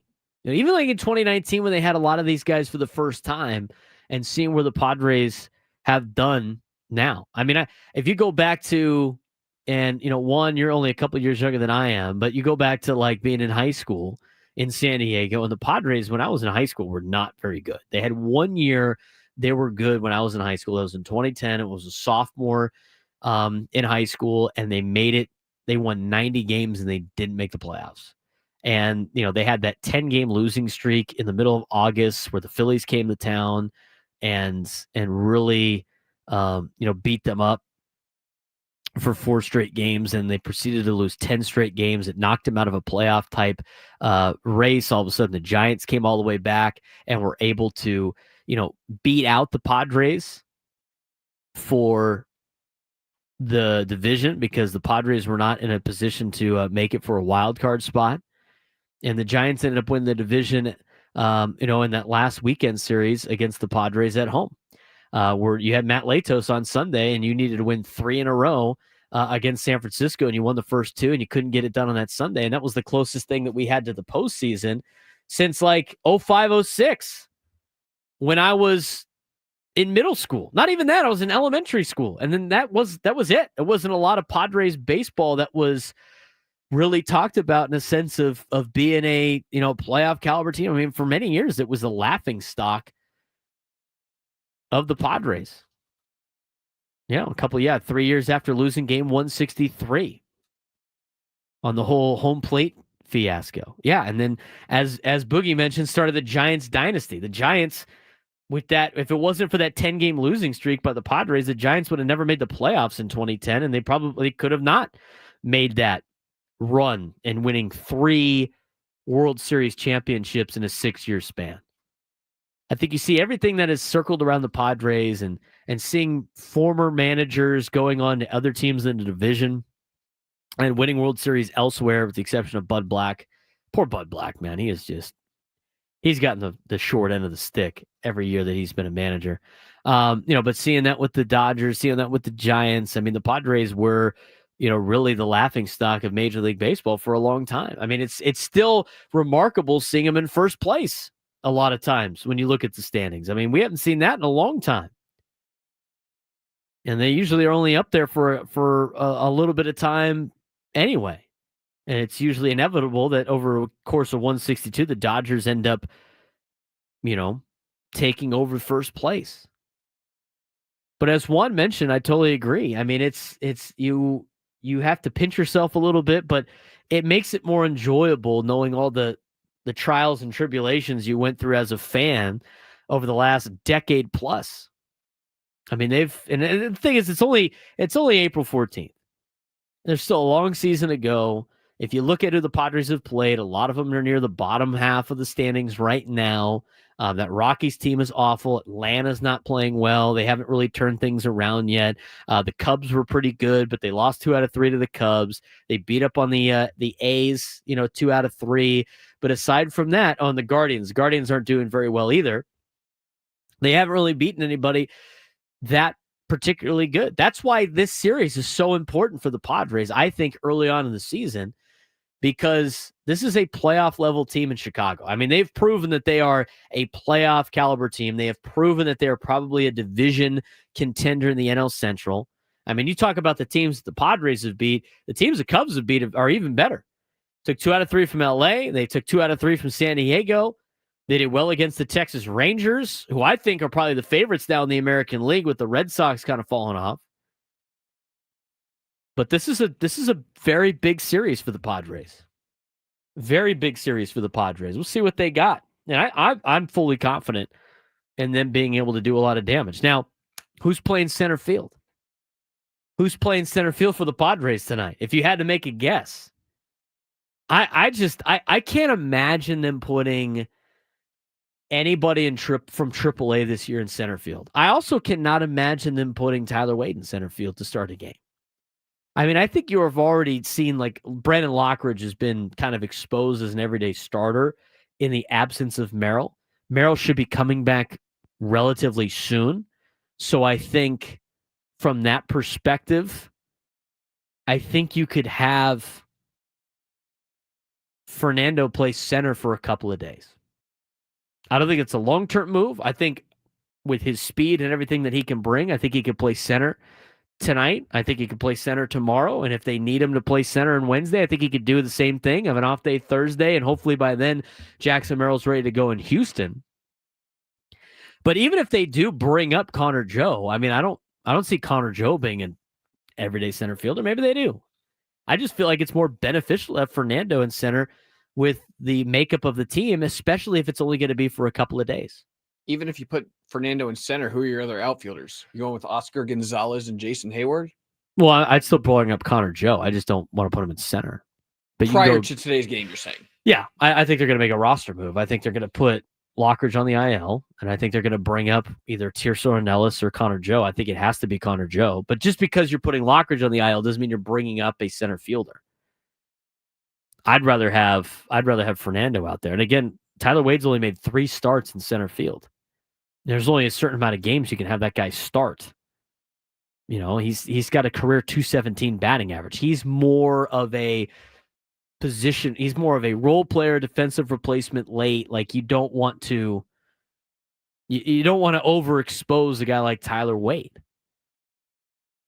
I think you can move Fernando. I don't think it's that big of a deal. I mean, for a couple of games, I don't think it's that big of a deal. If we're talking about like Fernando, being there full time, I think it's a little bit different of a story. I think he can survive a couple of games in center field in the interim and have Connor Joe in left or right. You could bring up, I wouldn't bring up Tirso. No, have Oscar Gonzalez play left. Connor Joe is an everyday right fielder at the big leagues. He's an experienced player. I know it's a little bit more difficult in right in Petco Park, but you're only talking about a couple of days. I think they could put Tyler Wade in center. I don't know if that's sustainable for 2 to 3 days. I don't know if you want to have. I mean, do you want Tyler Wade in your lineup against the Cubs?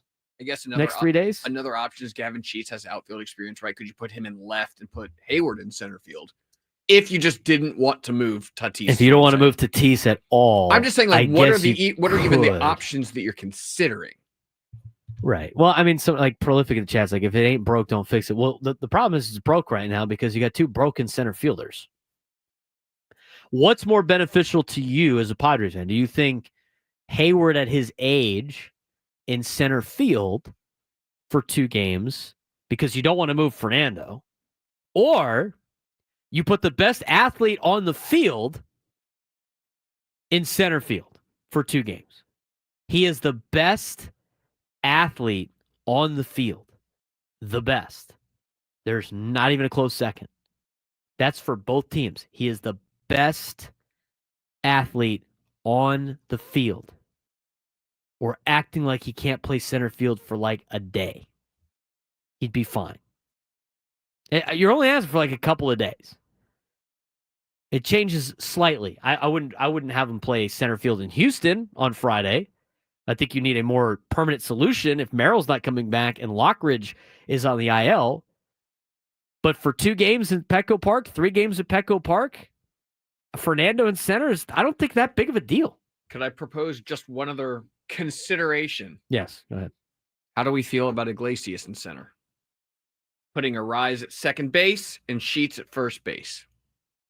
Moving a lot of people around. You're moving a lot of people to fill one kind of thing. But like, if Jake were healthy, maybe Iglesias, but he played in left field. He's a good defensive player, right? All of these guys are aging, and you don't want to have an older guy in center field. I would, but if I had to pick between Jose Iglesias and Jason Hayward, it's Iglesias, right? 100%. And so you move Arise back. He's played second base before, and Sheets has played first base. Yeah, because Cronenworth is out. I mean, I can't wait to see this lineup. You could either have, you could theoretically have Tyler Wade play second, and then have Arise DH or whatever, or he can still play first. And I mean, there's a lot of different things you could do. Mike Schultz said it best yesterday. We'll talk about it when we come back. Braden Surprenant Show, San Diego's #1 sports station, 97.3 then.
All right, I just posted I posted a reel of the live reaction of myself during the earthquake in the first segment. If you haven't seen it yet, it's pretty hilarious. My instant live reaction, not expecting anything to happen, to the 6.2 earthquake that happened this morning in San Diego. So I posted on my Instagram. Give me a follow at B_SURP at BSURP. Be sure to check it out. Nate Taylor has seen it. I had 15 people screen record it and send it to me today.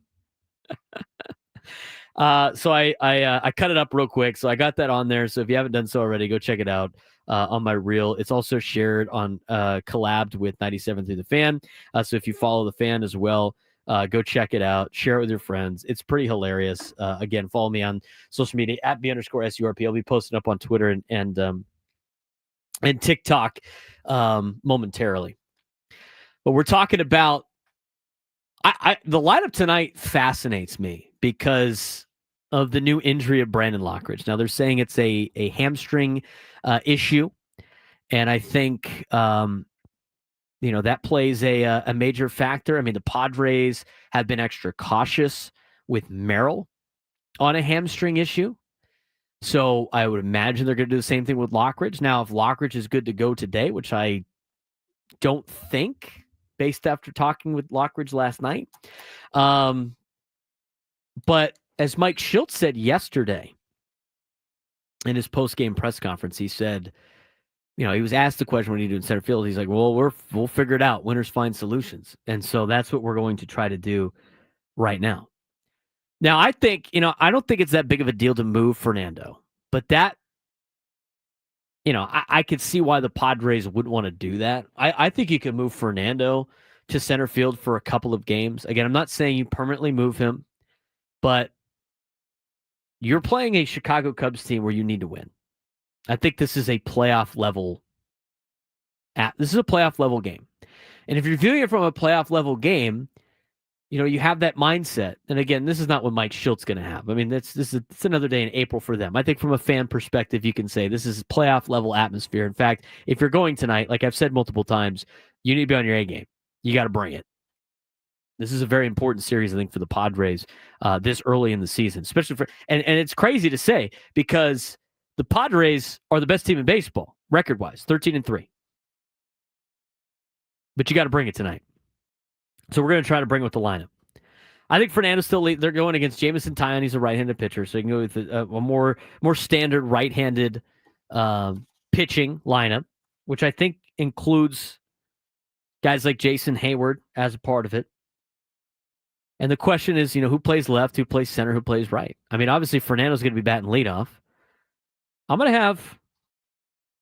trying to play it out right now live on the air, which is very difficult to do, obviously. But, Arise will play first, and Sheets will be the DH, and Manny's at third, and, Xander's at shortstop. And that really only leaves, your outfield and second base. And you have no Jake Cronenworth.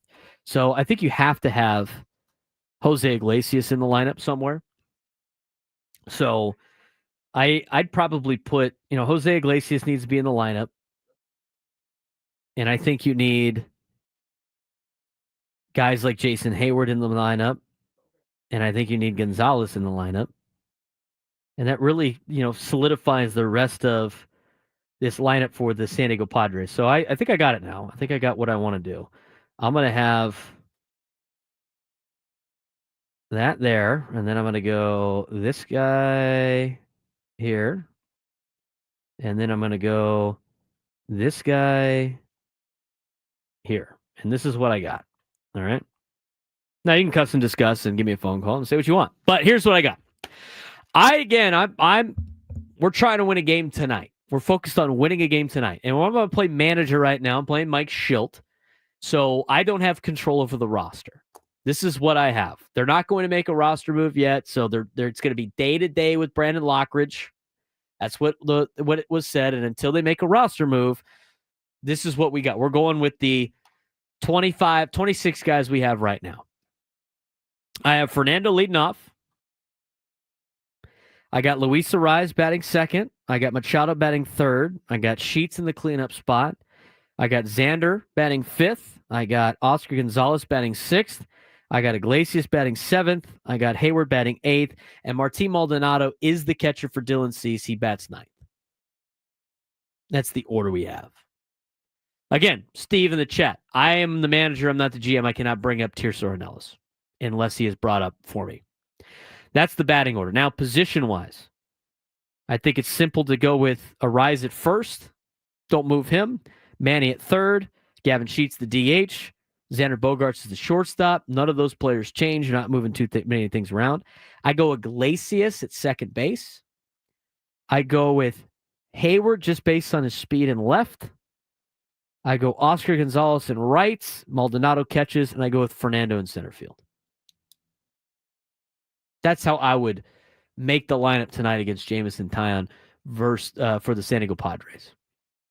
Now, if you want to have Fernando in right, I think your next best option on the current roster is to have Jose Iglesias in center field over Tyler Wade. I think you're probably more beneficial with that particular case than anything else. I don't know how many times he has played center field. I mean, you have experience with Hayward playing center field and Gonzalez at different parts in their careers, but I don't really feel comfortable with those guys in center at this point in time in their careers. Honestly, I think if you had to make it through a game with Hayward in center, I think you'd make it through a game with him in center. It's a taxing position. It's a very taxing position for players, is center field. So tonight's lineup, based on what I would do. This is not what I think is going to happen. This is what I think. This is what I would do. I'd have Fernando leading off, playing center field. Batting second at first base, Luis Arise. Batting third and at third base, Manny Machado. Batting fourth and at cleanup is Gavin Sheets, or playing DH is Gavin Sheets. Xander Bogaerts playing shortstop, batting fifth. Oscar Gonzalez in right field, batting sixth. Jose Iglesias at second base, batting seventh. Jason Hayward in left field, batting eighth. And Martin Maldonado catching and batting ninth for the Padres. I don't think it's too big of a task for Fernando Tatis to play center field at Petco Park. What do you think? 833-288-0973, 833-288-0973. Big matchup tonight for the Padres. Big series this week for the Padres against Chicago. And you have what could be a very interesting lineup later on this afternoon announced by Mike Schill. We want to talk more about that. 833-288-0973, 833-288-0973. This is the Braden Surprenant Show on San Diego's #1 sports station, 97.3 The Fan.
12:33 on a Monday, an exciting Monday it was. It's been. Hopefully it's more exciting with Padres baseball later on tonight. First pitch will be at 6:40. EcoWater SoCal Padres pregame show will be at 5:40 with Sam Levitt. Hopefully no earth-shaking news happening at that point in time. But I have posted now on Instagram and on Twitter the live reaction to the earthquake as it happened on air. I mean, the camera is shaking a lot. I mean, my eyes bug out a little bit as I go like, wow, it's moving around up here in Odyssey land. But the earthquake was crazy. 6.2. I've seen anywhere between 5.2 to 6.7. So it's somewhere in between, obviously. So we'll probably get more reports on that as they happen. But an earthquake in San Diego going off and shaking a lot of us here. Hopefully everybody's okay. I saw some of the tweets from our local on-air personalities. Scraby says the first time his phone has ever told him to stop and take cover. Ben Higgins was in the elevator here at the building on the way down, leaving when this particular earthquake happened. I'm sure the afternoon show will talk about it a little bit more on the show. But again, we talked about it did look like a scared cat for a second. I was like, whoa, what's going on? Don't like being on the 6th floor during an earthquake. Not as great. We're talking about the lineup tonight. I think it's going to be interesting to see what Mike Schultz and the Padres decide to do. Now, I gave you my lineup where I thought it would go and what I would do. Fernando batting leadoff, playing center. Luis Arraez at first, batting second. Manny Machado playing third, batting third. Gavin Sheets DHing and batting fourth. Xander Bogaerts batting fifth. And at shortstop, Oscar Gonzalez in right field, batting sixth. Jose Iglesias playing second base and batting seventh. Jason Hayward in left, batting eighth. And Martín Maldonado batting ninth and catching. That's what I would do. Now, what the Padres do, I think it remains to be seen. But if I had to change it up and do what I think the Padres will do, I think there's a good chance that Tyler Wade is starting in center field tonight. I think there's a decent chance because he was the first guy that they threw out there after Lockridge got hurt. I mean, I guess it was a pretty quick play for the Padres. But I think it's either going to come down to if there's no roster move, I think it's going to come down to Iglesias or Tyler Wade. But you still need somebody at second. So, and it is a right-handed pitcher. So I would imagine Jason Hayward's in the lineup tonight against a right-handed pitcher. But maybe you go with Wade in center field and Iglesias at second. Gonzalez is off tonight, and then Fernando is in right field. But there's a lot of different ways you could do that. I've seen some people put theirs in the YouTube chat. Victor has got Tatis in right, Iglesias in center, Gurriel at first, Arraez at second, Wade pinch runner. Not bad. If you want to start Gurriel against a right-hander. And Gurriel, hey, you know what? Gurriel had a good at-bat yesterday. He got to put together a good knock. I mean, he hit a 92-mile-an-hour pitch from Kyle Freeland, smoked it, got the scoring party started. A great sign of hustle going first to home later on in that inning, a big first inning for the Padres. So got to give the man some credit when he went out there and performed, and maybe he can turn it on a little bit. But I'm not holding my breath on Yuli Gurriel. I want to make sure that we have a contestant coming up for our game. Our midday sports standoff, 833-288-0973, 833-288-0973. Call in for a chance to qualify for our grand prize, 2 tickets to either Disturbed, Ghost, or Pantera in Las Vegas, plus a 2-night stay at the MGM Grand in Las Vegas and a $150 gift card. You get tickets for all 3 shows now at Ticketmaster.com. 833-288-0973, 833-288-0973. To try to take me down on our midday sports standoff. High returns right now for the contestants. Again, if you tie me, you still win. So be sure to tune in and try to get an opportunity to win a trip to Vegas. 833-288-0973, 833-288-0973. We'll be doing that at about 12:45 or so. But anyway, I posted the that clip on social media. A lot of people getting a kick out of that. But you look at the way that the Padres lineup is constructed. I saw somebody in the chat. So many ex-haters out there. There's a ton of ex-haters out there. Why isn't anybody talking about how Bogaerts is hitting a quiet 304? I haven't gotten to get to that point yet. But Xander Bogaerts is playing great baseball right now. And I talked about it on Friday. I told you I'm going to be the number one supporter of Xander on this team. He's part of the he's not going anywhere. He is playing great baseball. He looks like he's healthy. I think the biggest takeaway are a couple of things with him. He's obviously in better shape. You're watching him play. He looks good. He looks really good. Like seeing him down there in person, he looks good. Manny looks good. Fernando looks good. A lot of the Padres, man, they look like they're in good shape. But the thing that's the big difference for me, for Xander Bogaerts, he's hitting 304. He's got a 385 on base. His OPS is 778.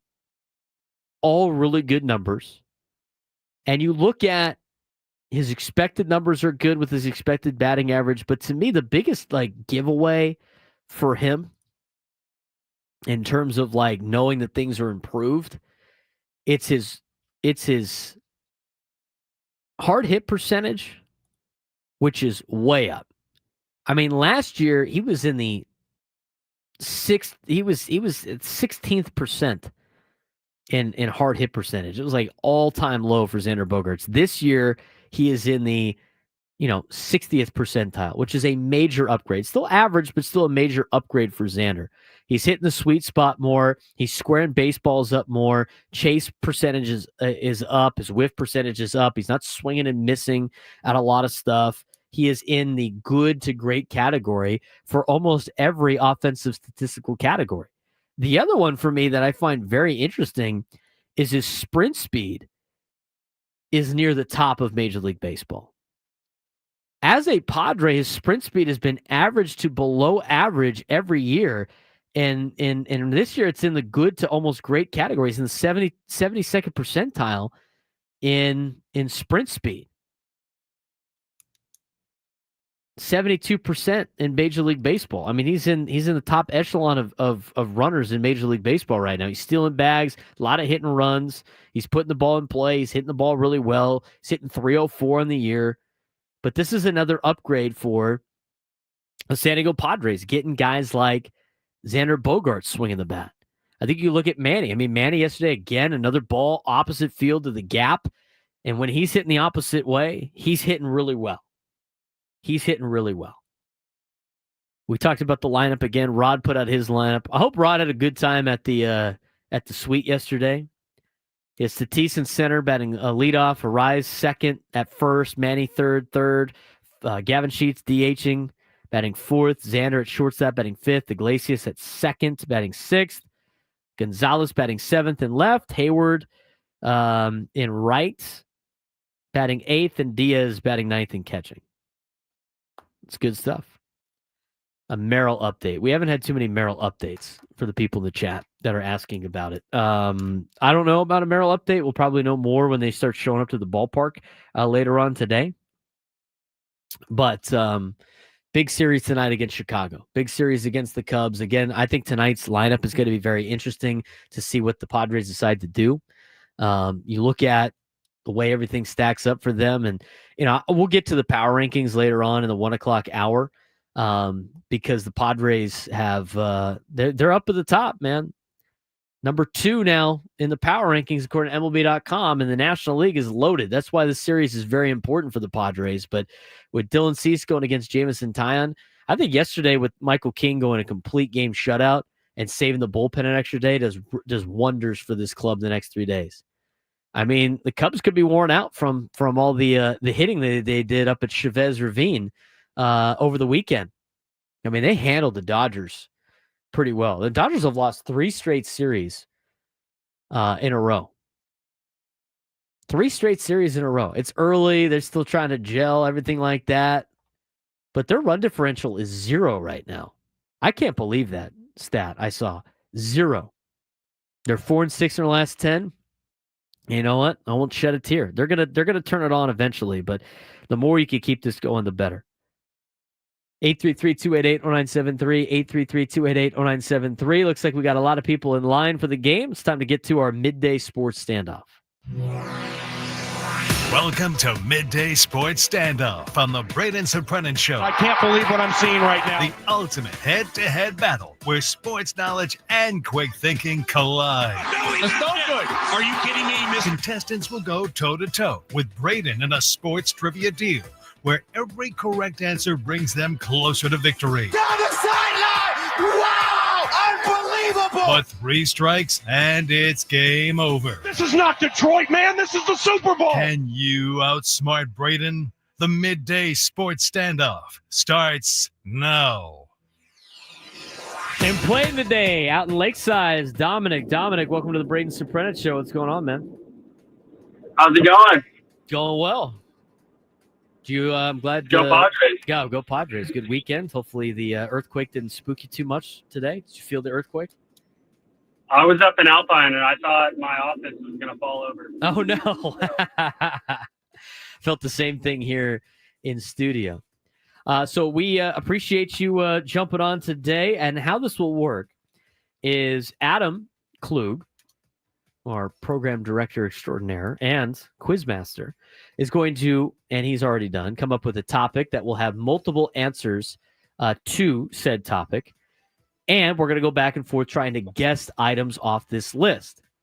If there is a if there is an item on this list that repeats, you will get a point for each time it is on that list. As we go back and forth, whoever has the most points at the end when the entire list is filled out will win today's contest. If you do not answer in time or give a wrong answer, you will get a buzz, which means it's a strike. 3 strikes and you're out. If we tie, you do win the contest. Everything sounds straightforward? Yep. All right, let's get to it. So last week, Braden, we discussed Mark DeRosa being named manager of Team USA's 2026 WBC team. Earlier today, Aaron Judge was dubbed Captain America as captain of Team USA for the upcoming 2026 WBC team. He's the first player to commit to playing in the tournament for Team USA. Judge did not play for Team USA in 2023 as he went through free agency, and many other high-profile American stars were also missing from the roster. How well do you remember 2023's Team USA team? Name anyone from the starting 9 or the starting pitcher from Team USA's starting lineup in the championship game against Japan. So there's 10 correct answers, right? Because there's a DH. So there's nine hitters and a pitcher who are correct answers here. All right. Well, that could be a little difficult. Aaron Judge was not one of them. He is the captain of the upcoming team. We will start with Dominic. Mike Trout. Oh. Mike Trout. Good Batted answer. second in that game. Batted or hit? Bat. All right. God, I knew a lot of players on that team. I just didn't know if they started or not. The Mets second baseman was on there, and I forget his name already. Jeff McNeil. Yes, Jeff McNeil. Is that a guess? Yes. Oh, he didn't start in that game? He didn't start. He ended up pinch hitting for the actual second baseman, who is going to blow your mind when you hear this name. You got 1 strike. Dominic, you're up. Mookie Betts. Mookie Betts batting leadoff and playing right field for Team USA. Freddie Freeman start? You're anti-America. You hate. Oh yeah, Team USA. he played for Canada. Forgot about that. As you can tell, I don't pay attention to things that happened in the past. Very Clearly. much. Take a commanding lead here, Dom. The second best third baseman in the league, Nolan Arenado. Starting at third and batting cleanup for Team USA. Nolan Arenado.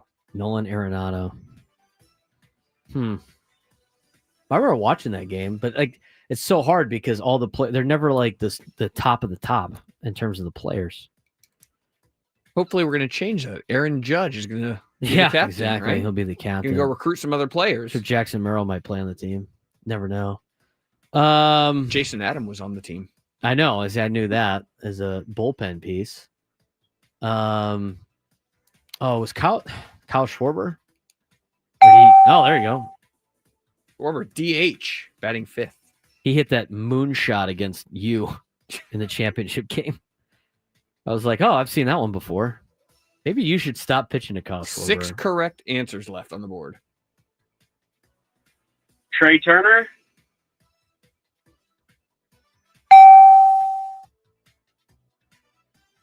Yep. He hit a leadoff home run in that game, didn't he? Didn't he hit a home run early in that game? I don't know if or was that the other game? He was not batting leadoff that game. He was hitting 1, 2, 3, 4, 5, 6th in that game. All right, so we have the DH. It's 4-1 right now. Was Turner the shortstop? He was. Betts was in right. 4-1, and you've got 2 strikes. Trout Braden. was in center. Arenado was at third. You need a first baseman, a catcher, a left fielder, a second baseman, or a starting pitcher. I want to feel like he was on this. Paul Goldschmidt, did he play first? Really? Going Paul Goldschmidt? Yeah. Hit third. No way. It must have been Again, that's why Team USA didn't win, right? Although they did make the championship. That's because they're talented enough to do that, but they never have any of their studs playing the deal. Hopefully that changes. All right, so Trout was in center, Betts is in right, Arenado was at third, Schwarber's the DH, Turner was shortstop, and Goldschmidt was Got a first catcher, baseman. a left fielder, a second baseman, and a starting pitcher. I'd say only one of these is fairly obvious. Catcher. I don't even know if he's American, but Real Muto. He is. He is an American. So you had 3 Phillies hitting in a row there: Schwarber, Turner, and Real Muto. No wonder they didn't win. You had teammates in the Cardinals batting third, fourth: Goldschmidt and Arenado. All right, Braden. Every time I think of Team USA, I think of this one player, but there's no way he started. And if he did, I could see why they lost. But there's no way. It's the only name that keeps coming to mind was Andrew McCutchen. There's no way he started that game. We have a winner.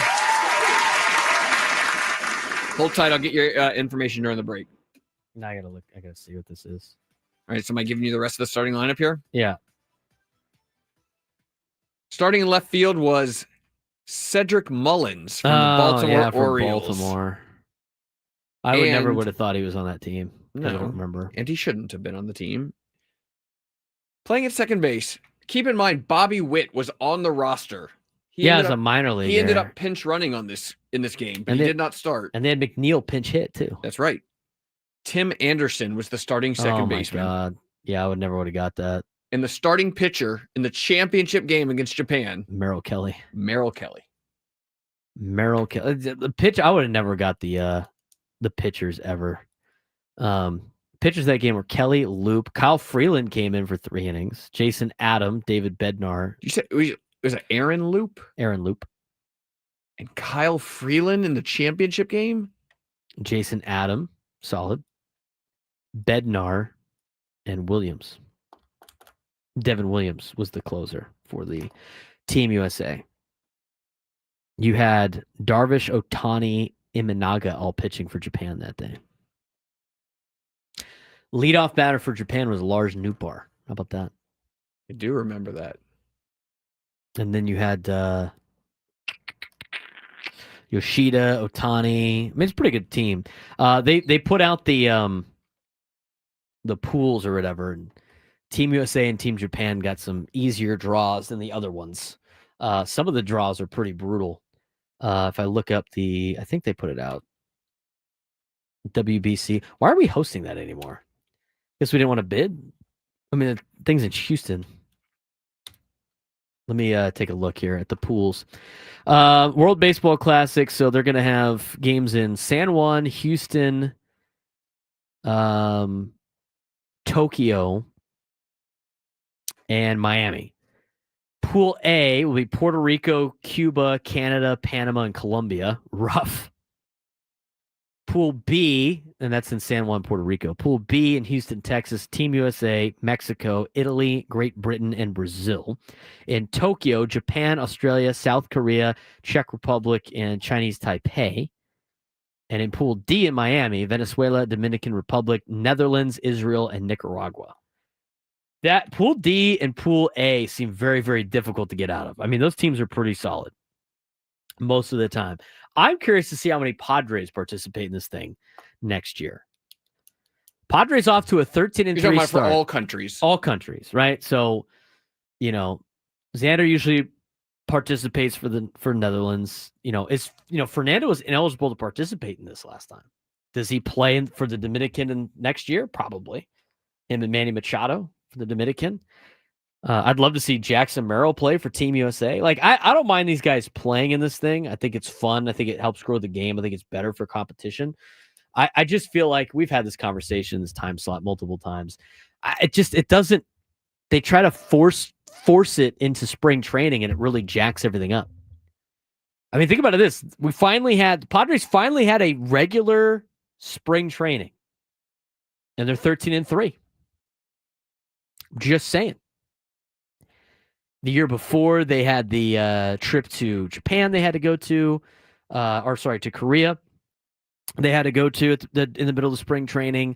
Year before that was the World Baseball Classic. The year before that was the lockout. Is that what that was? COVID in 21, 22. I mean, 20. It's the first real spring training the Padres have had, and they're playing really well. Huge series. Couldn't talk about how much bigger this series is for the Padres earlier in the season. We'll get you a full preview of that in the next hour. Also, latest power rankings came out. Who's number one? Where are the Padres at? Braden Surprenant Show. 87 to the Fan.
Final hour of the Braden Surprenant Show on San Diego's #1 sports station, 97.3 The Fan. We talked about the Padres' sweep of the Colorado Rockies and the shutout.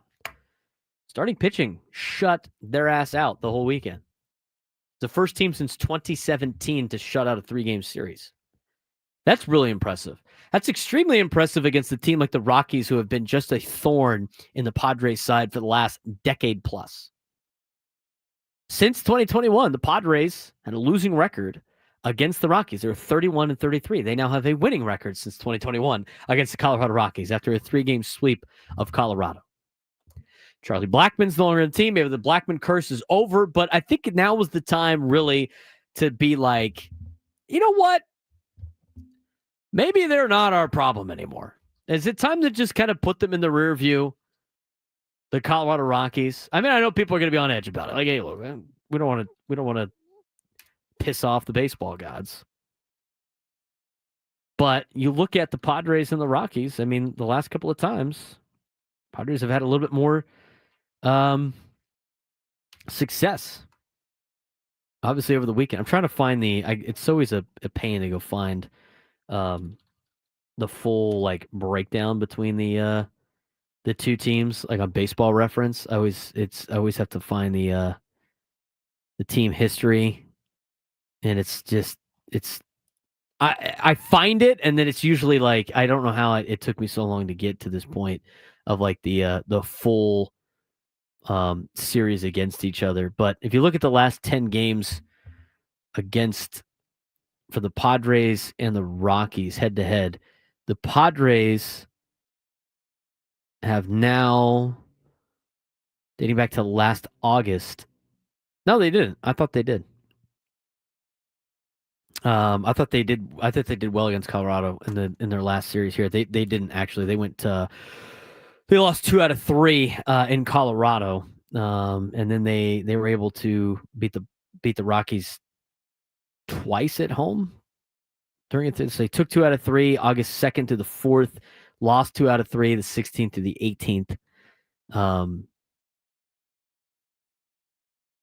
So they haven't really completely taken over it. But that being said, it was a good weekend to be had for the San Diego Padres, and that's what we're going to put in the rear view. Now, in terms of tonight, yes, the Padres are playing tonight. They're playing the Chicago Cubs.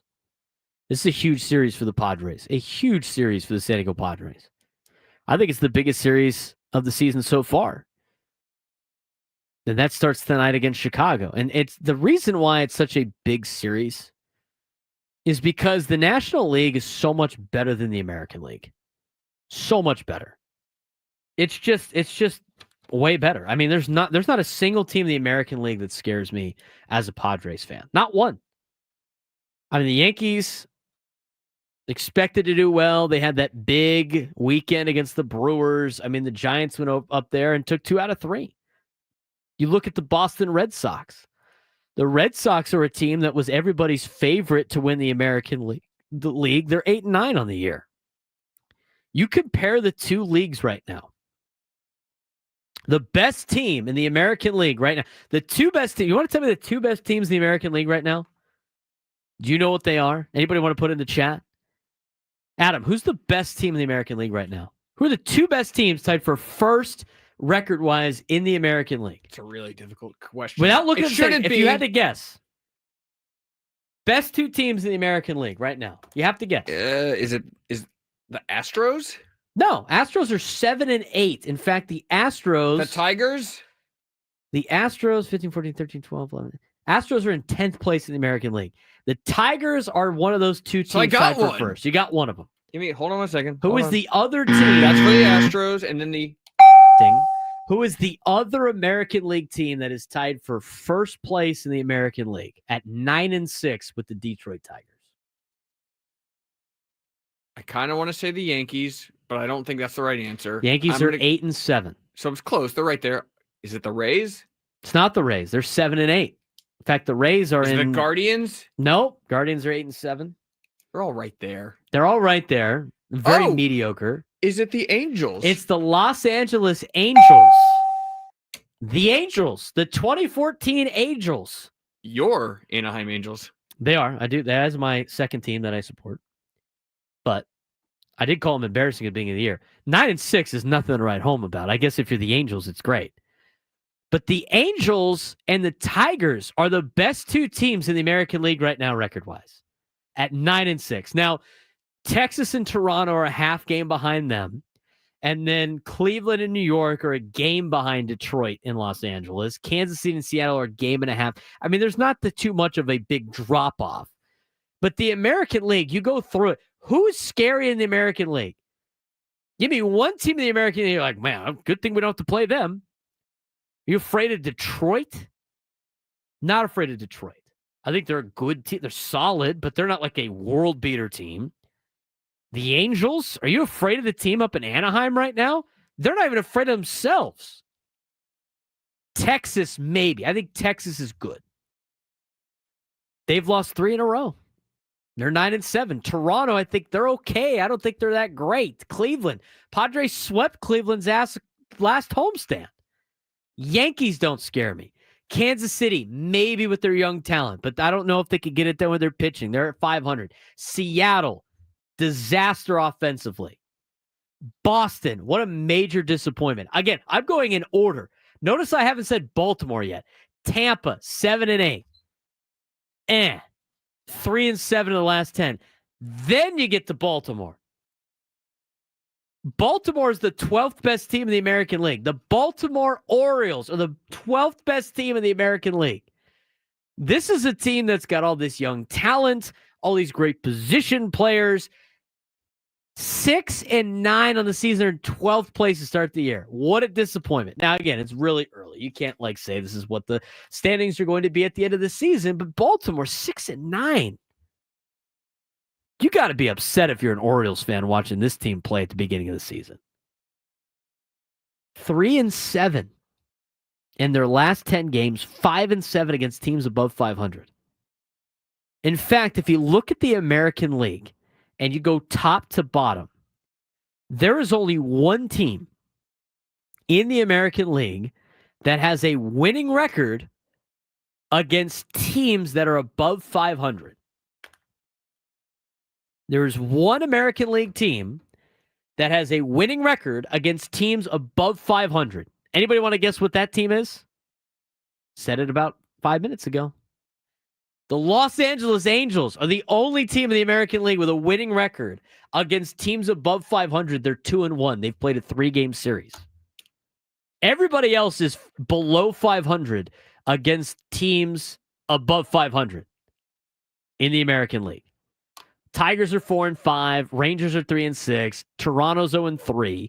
Cleveland 5-7. Yankees are 500 at 6-6. Royals 3-6. Mariners 4-5. Red Sox 2-6. Astros 5-7. Tampa's 1-5. Orioles 5-7. A's 4-9. Twins 2-5. The White Sox are 1-8. And it would have been better because they took 2 out of 3 from Boston, but Boston losing 2 out of 3 to Chicago has now dropped them below 500. They're 8-9. And they won yesterday. Now look at the National League. The National League currently has 8 teams above 500. They have 10 teams 500 or better. And if you go down their list, almost every single National League team has a winning record against teams above 500. In fact, the top 8 have that. Padres are 4-2 against teams above 500. Giants are 8-4. Mets are 7-2. Dodgers are 7-4. Cubs are 8-7. Phillies are 2-1. Diamondbacks are 6-4. Cardinals are 500 at 3-3. That's pretty impressive. So the National League is by far better than the American League. I mean, by far, to start the season. Now, whether or not that plays out the same way, it remains to be seen. But I think a lot of people projected this to happen. I thought, looking at the season when the season started, what the Dodgers did and causing everybody else to try to keep up with Los Angeles, the National League was going to be a lot better than the American League. Padres are 13-3. Giants 11-4. Mets are 10-5. Sneaky 10-5. They've kind of flown under the radar. Dodgers 11-6. Cubs 11-7. Phillies are 9-6. Diamondbacks are 9-7. The Marlins have a Above 500 too at 8-7. Reds and Brewers both 500. Now they do have the worst player or worst team in the league, and the Rockies at 3-12. I still think Atlanta will start turning things around. They'll be better than Pittsburgh, Washington, St. Louis. But the National League is by far the best league. The NL West might be by far the best division in Major League Baseball. Padres, Giants, and Dodgers all near the top. Now, I don't think the Giants are sustainable, but you look at those three teams at the top. That's not even including Arizona, who's 9-7. And I told everybody at the beginning of the year, you got to be worried about Arizona. Arizona's a good baseball team. They're going to turn things around, like a good pitching. It's tough to win down in the desert. That's a house of horrors for the Padres, and good thing the Padres don't have to deal with them anytime near in the future. But I'm laying this all out because to show the importance of this series against the Cubs. You look at the power rankings this week. Dodgers number 1. Let me ask you this. The Dodgers did not play very well last week. They've lost 3 series in a row. They're in 3rd place in the National League West. They're 4th place in the National League. And I know power rankings are looking at like what the overall team. They just lost 16-0 to the Cubs. My question is there anything the Dodgers can do this year that will knock them out of the number 1 spot in any power rankings? Or are we just going to be like, well, they're the best team on paper. They're always going to be number 1. Is there anything they can do to knock them out of the number 1 spot? I mean, last week was not a good week for LA. You could theoretically, after the week the Padres had or over the weekend and what the Dodgers did, you could have flip-flopped them at this week in the power rankings. You could have. But would I do that?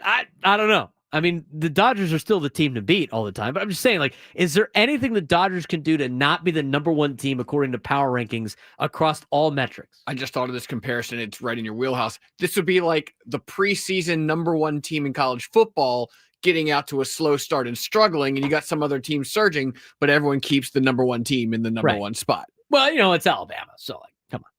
They're actually better than what the record says they are. They're actually really good. Yeah, they're better than that.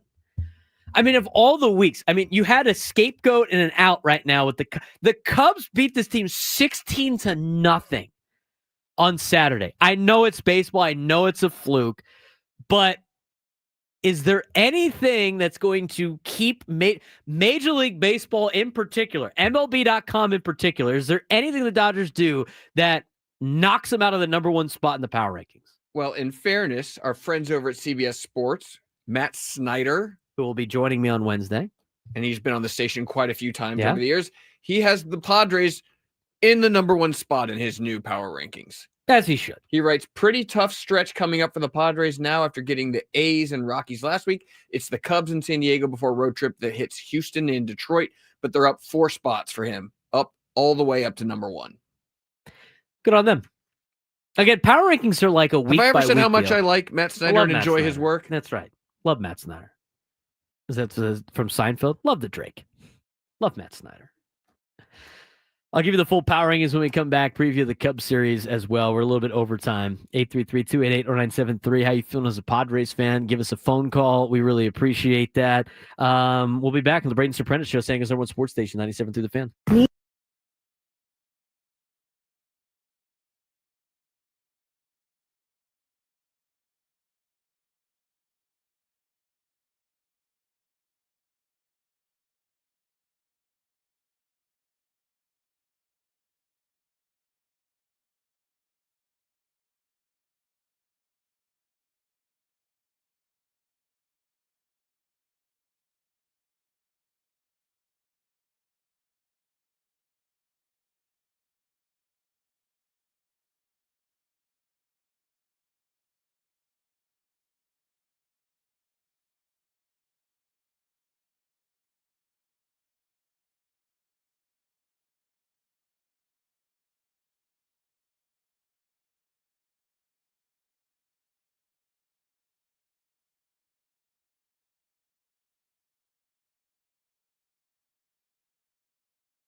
Little Mac Miller on a Monday. Braden Surprenant on the Braden Surprenant Show on San Diego's number one sports station, 97.3 The Fan. Yes, Luis, I know how power rankings work, my guy. Power rankings and team standings are two different things. But, as being said, if you're going to pick a time to have the Dodgers not be number one of the power rankings, that means they're playing the best this week, regardless of what the record is. Would have been a great time to not have them at the number one spot. I'm not losing sleep over it at all. But that being said, here's MLB.com's power rankings. They had the Dodgers number one, previously number one. As I mentioned, it's kind of spurred the whole conversation of how is they're going to do anything that doesn't have them be number one. Padres number two, they move up from the fourth spot. That's after taking 2 out of 3 from the A's. I'm so tired of talking about them. And sweeping and shutting out the Rockies. So you got Dodgers 1, NL West. You got Padres 2, NL West. You got Phillies 3, previously number 2. For all the excellent hitters the Phillies have, they still can't figure out who to bat behind Bryce Harper. How about this for a stat? Phillies batters who come directly after Harper are 8 for 59 this season with just 1 extra base hit. Alec Baum way back on opening day. Kyle Schwarber has the honors now of batting behind Harper. Quote, just trying to protect Harper as best we can, says manager Rob Thompson said. They've got to pitch to him. 8 for 59 for the batters behind Harper. But that's another NL team in the top 10. So we got NL West, NL East. As mentioned before, the National League is far better than the American League this year. Coming at number 4, the New York Mets. Previously number 9. They've now jumped up 4 spots. They've won 10 games now. Number 4. There you go. You're going to run out of numbers here in a second. Does it go to 10 or just go to 5? I think it just goes to 5. Number 5. Mets jump from number 9. He went 0 for 8 on Saturday and Sunday, ruining the whole bit. But it should be noted that the man leading the National League in batting average heading into Sunday was Pete Alonso. Hit 375 or 378 coming in. He's made it obvious why they needed him back so badly. Quote, I'm glad I have him, Mets manager Carlos Mendoza said. I'm glad he's with us. He's off to a great start. Mets did a good job over the A's this weekend. They're now up to number 4, another National League team. Then you get to number 5. Number 5. Number 5. That would be the National League Central leading Chicago Cubs. Great weekend for the Cubs. Beat the Dodgers 16-0 on Saturday. Beat them again on Sunday Night Baseball yesterday. Take 2 out of 3 from Los Angeles and has dropped the Dodgers to 3 straight series losses in a row. Kyle Tucker, early MVP candidate in the National League. I think Fernando Tatis Jr. has something to say about that. Cubs are in first place. Ohtani has only 5 RBIs and Tucker is mashing the ball, putting up a 1090 OPS and looking like the difference in the NL Central all by himself. We'll talk more about them in the next segment as you get you a full preview for Padres and Cubs. Number 6. We don't have number 6, do we? If you had to guess, Adam, who number 6 would be if they came to the American or National League, what league would you say? The National League. National League. It actually would come for the National League West as well. That'd be the San Francisco Giants. Giants are having an absolute blast to start their season. One of the primary reasons has been Wilmer Flores. I don't think that's that sustainable. That's just me. Oh, not another earthquake. Just cameras moving around. So far, he is leading the majors in homers with 6, sitting in second in RBIs with 19. He looks much more like the terrific Flores of 2023 than the injured version in 2024. I don't think it's that sustainable, but the Giants come at number 6. First American League team on the list comes at number 7. That would be the New York Yankees. Yankees got a win they lost on Friday. They beat the Giants on Saturday, and then they came back to lose to the Giants on Sunday. In fact, the Yankees had a pretty commanding lead on Sunday, and the Giants, with a nice little comeback victory, takes 2 out of 3 from New York on a very difficult road trip. Giants will take on the Phillies later on this week, but the Yankees come in at number 7. They've dropped 4 spots previously at number 3.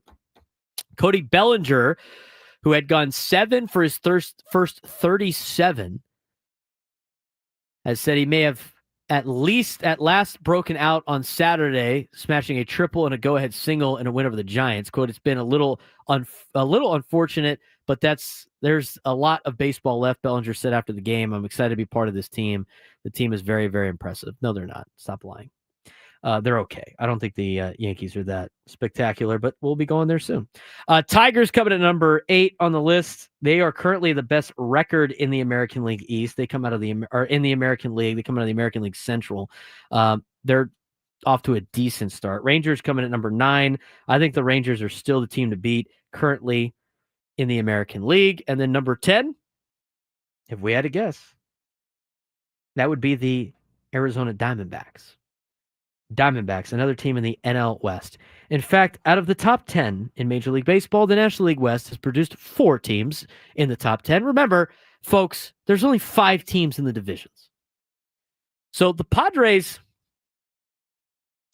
having one of their best starts ever, tying their start of first 16 games with the 1998 season, went to the World Series, having one of their best starts ever in classic San Diego sports fashion, have to deal with arguably the best division in Major League Baseball.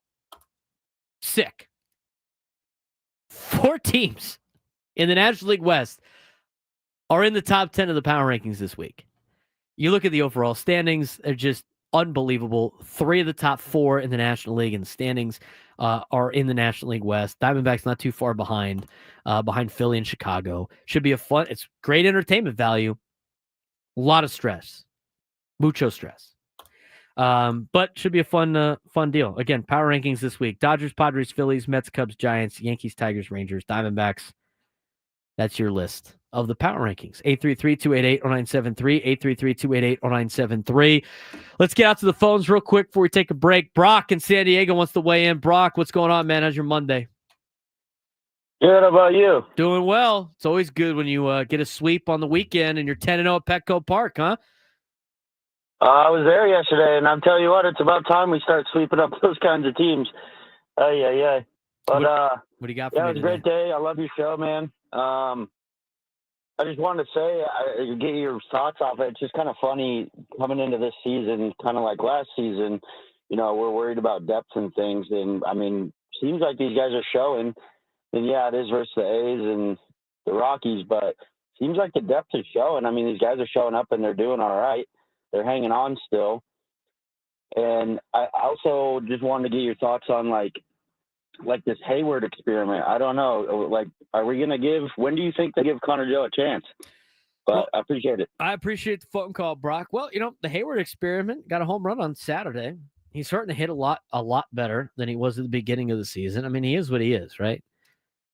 In terms of his career and where he's at right now. But if you look at, his overall game logs, he's starting to turn things around a little bit after, a rough start to the season. I like the hustle he gives and, sliding in head first in Sacramento to try to beat out a ball and extend the at bat. I mean, if you look at, what he has done, after the first series against Atlanta, in which he started the season 0 for, he's actually put together, some decent numbers. I think he brings a lot to the major league team. I think it's going to take a little bit of time, but I'm trying to get the baseball reference to load up.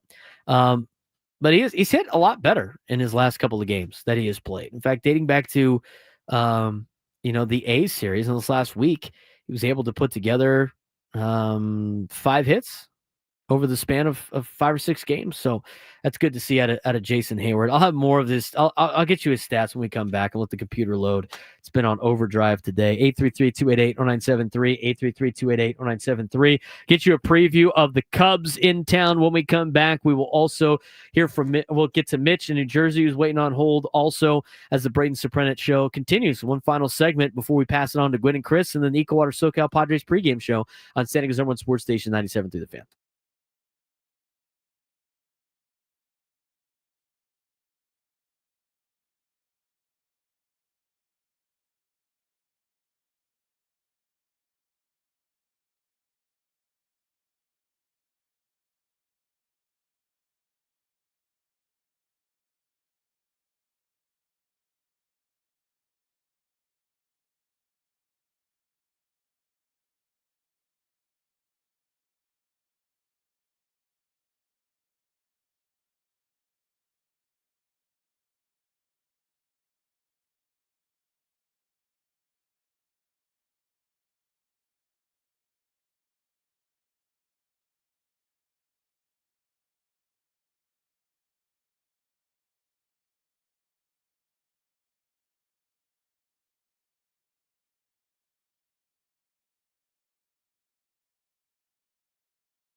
take the time to appreciate this moment on the Braden Surprenant Show. What a perfectly timed song for the final segment of the show. That doesn't happen a lot. You know, I could schedule that. It could just always be the bumper music for the final It's not segment of your as show. yeah, but it's not as. It feels more fun when it's natural. I know you can do that. I know we have the technology to do that. But I feel like if you got this every single time, it would be a little too much. Thoughts, concerns? 833-288-0973, 833-288-0973. Welcome back to the Braden Surprenant Show. I'm Braden Surprenant, taking you up to the Gwynn and Chris program, which will start in about 30 minutes or so at 2 o'clock with Tony Gwynn Jr., Chris Ello, and Matt Scraby. They'll give a full recap of the events over the weekend in which the 97 Through the Fan and the other on-air hosts here at Odyssey were treated to the suite. Big thanks again to Chris Connolly for putting that on for us. Got to enjoy the entertainment suite. I'll be putting up videos of that later on this afternoon. So if you haven't done so already, now is a good time to follow me on social media at B_SURP, at BSURP. Follow me on Instagram, follow me on TikTok, follow me on X. Today, I had the live reaction of the earthquake. I reposted that. That happened during our show while on the air. It was kind of a wild time. But if you want to see me react to the earthquake, you can go to social media and find us there. And a big thanks to everybody that has dropped a follow the last couple of days. We really appreciate that. We'll continue with your Padres coverage throughout the week. And the Padres will take on the Cubs for a 3-game series and then have Thursday off. And then they're down to Houston, take on the Astros. And we'll be getting a full Astros preview later on in the week. We do have a lot of guests booked this week. We're going to have, tomorrow, working on having AJ Cassaville on to give us some updates on the San Diego Padres. He's in the ins and outs every single day.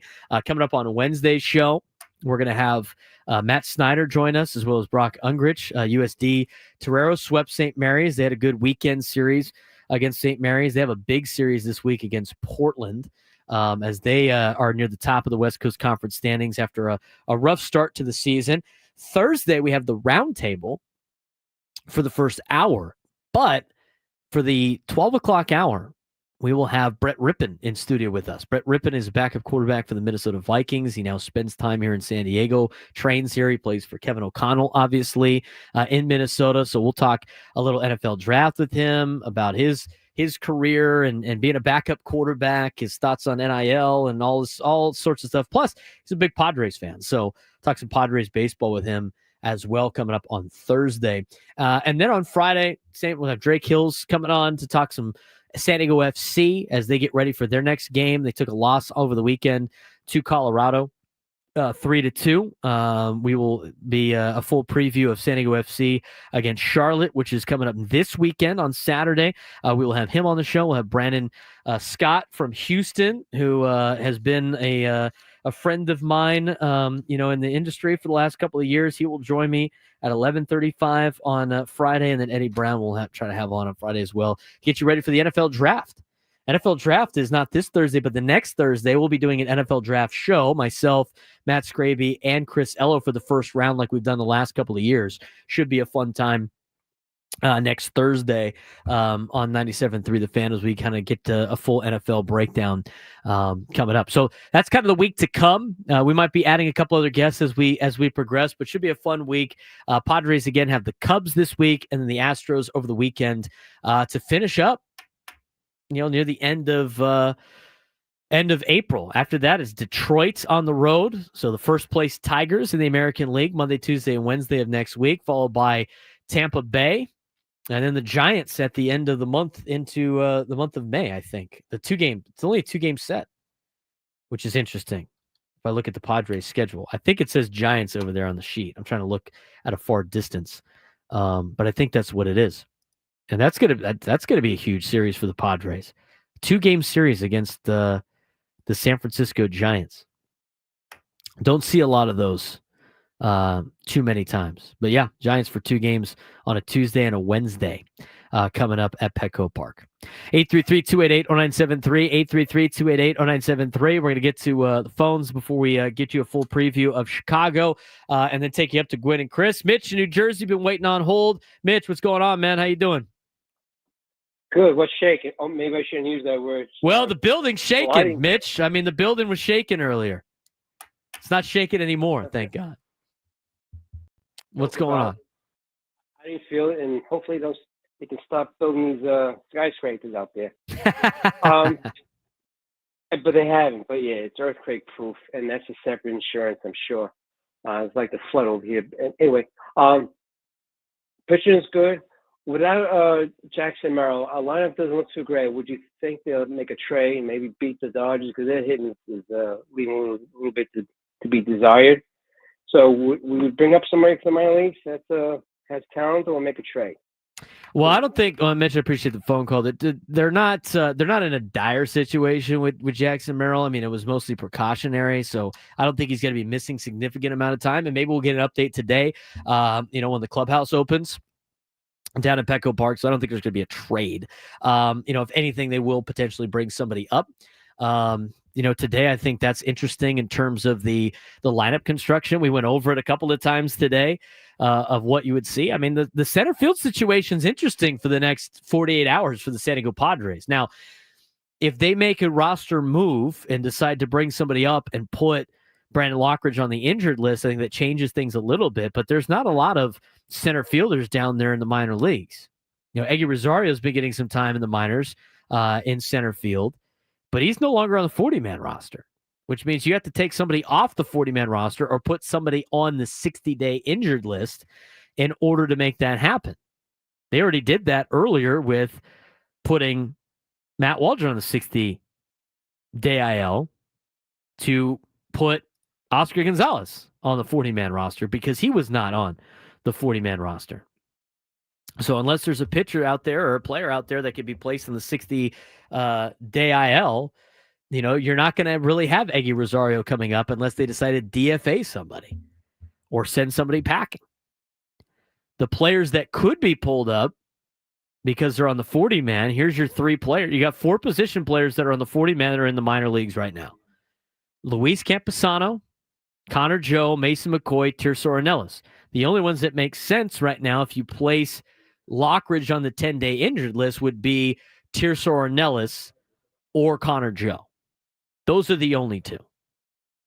Other than that, I mean, you could bring up Mason McCoy, I guess, but I don't know why you would do that. I would imagine Connor Joe's next in line to get a call-up if they decide to place Lockridge on the injured list. But today, and they're probably going to come out at like 2 o'clock. This is usually when this happens.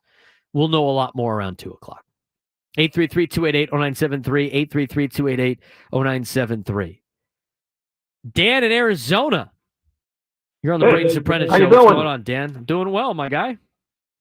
Well, we should enjoy what's happening because there are two stretches in the season where that's going to make or break the Padres. In June, they have a 17-game stretch in 18 days.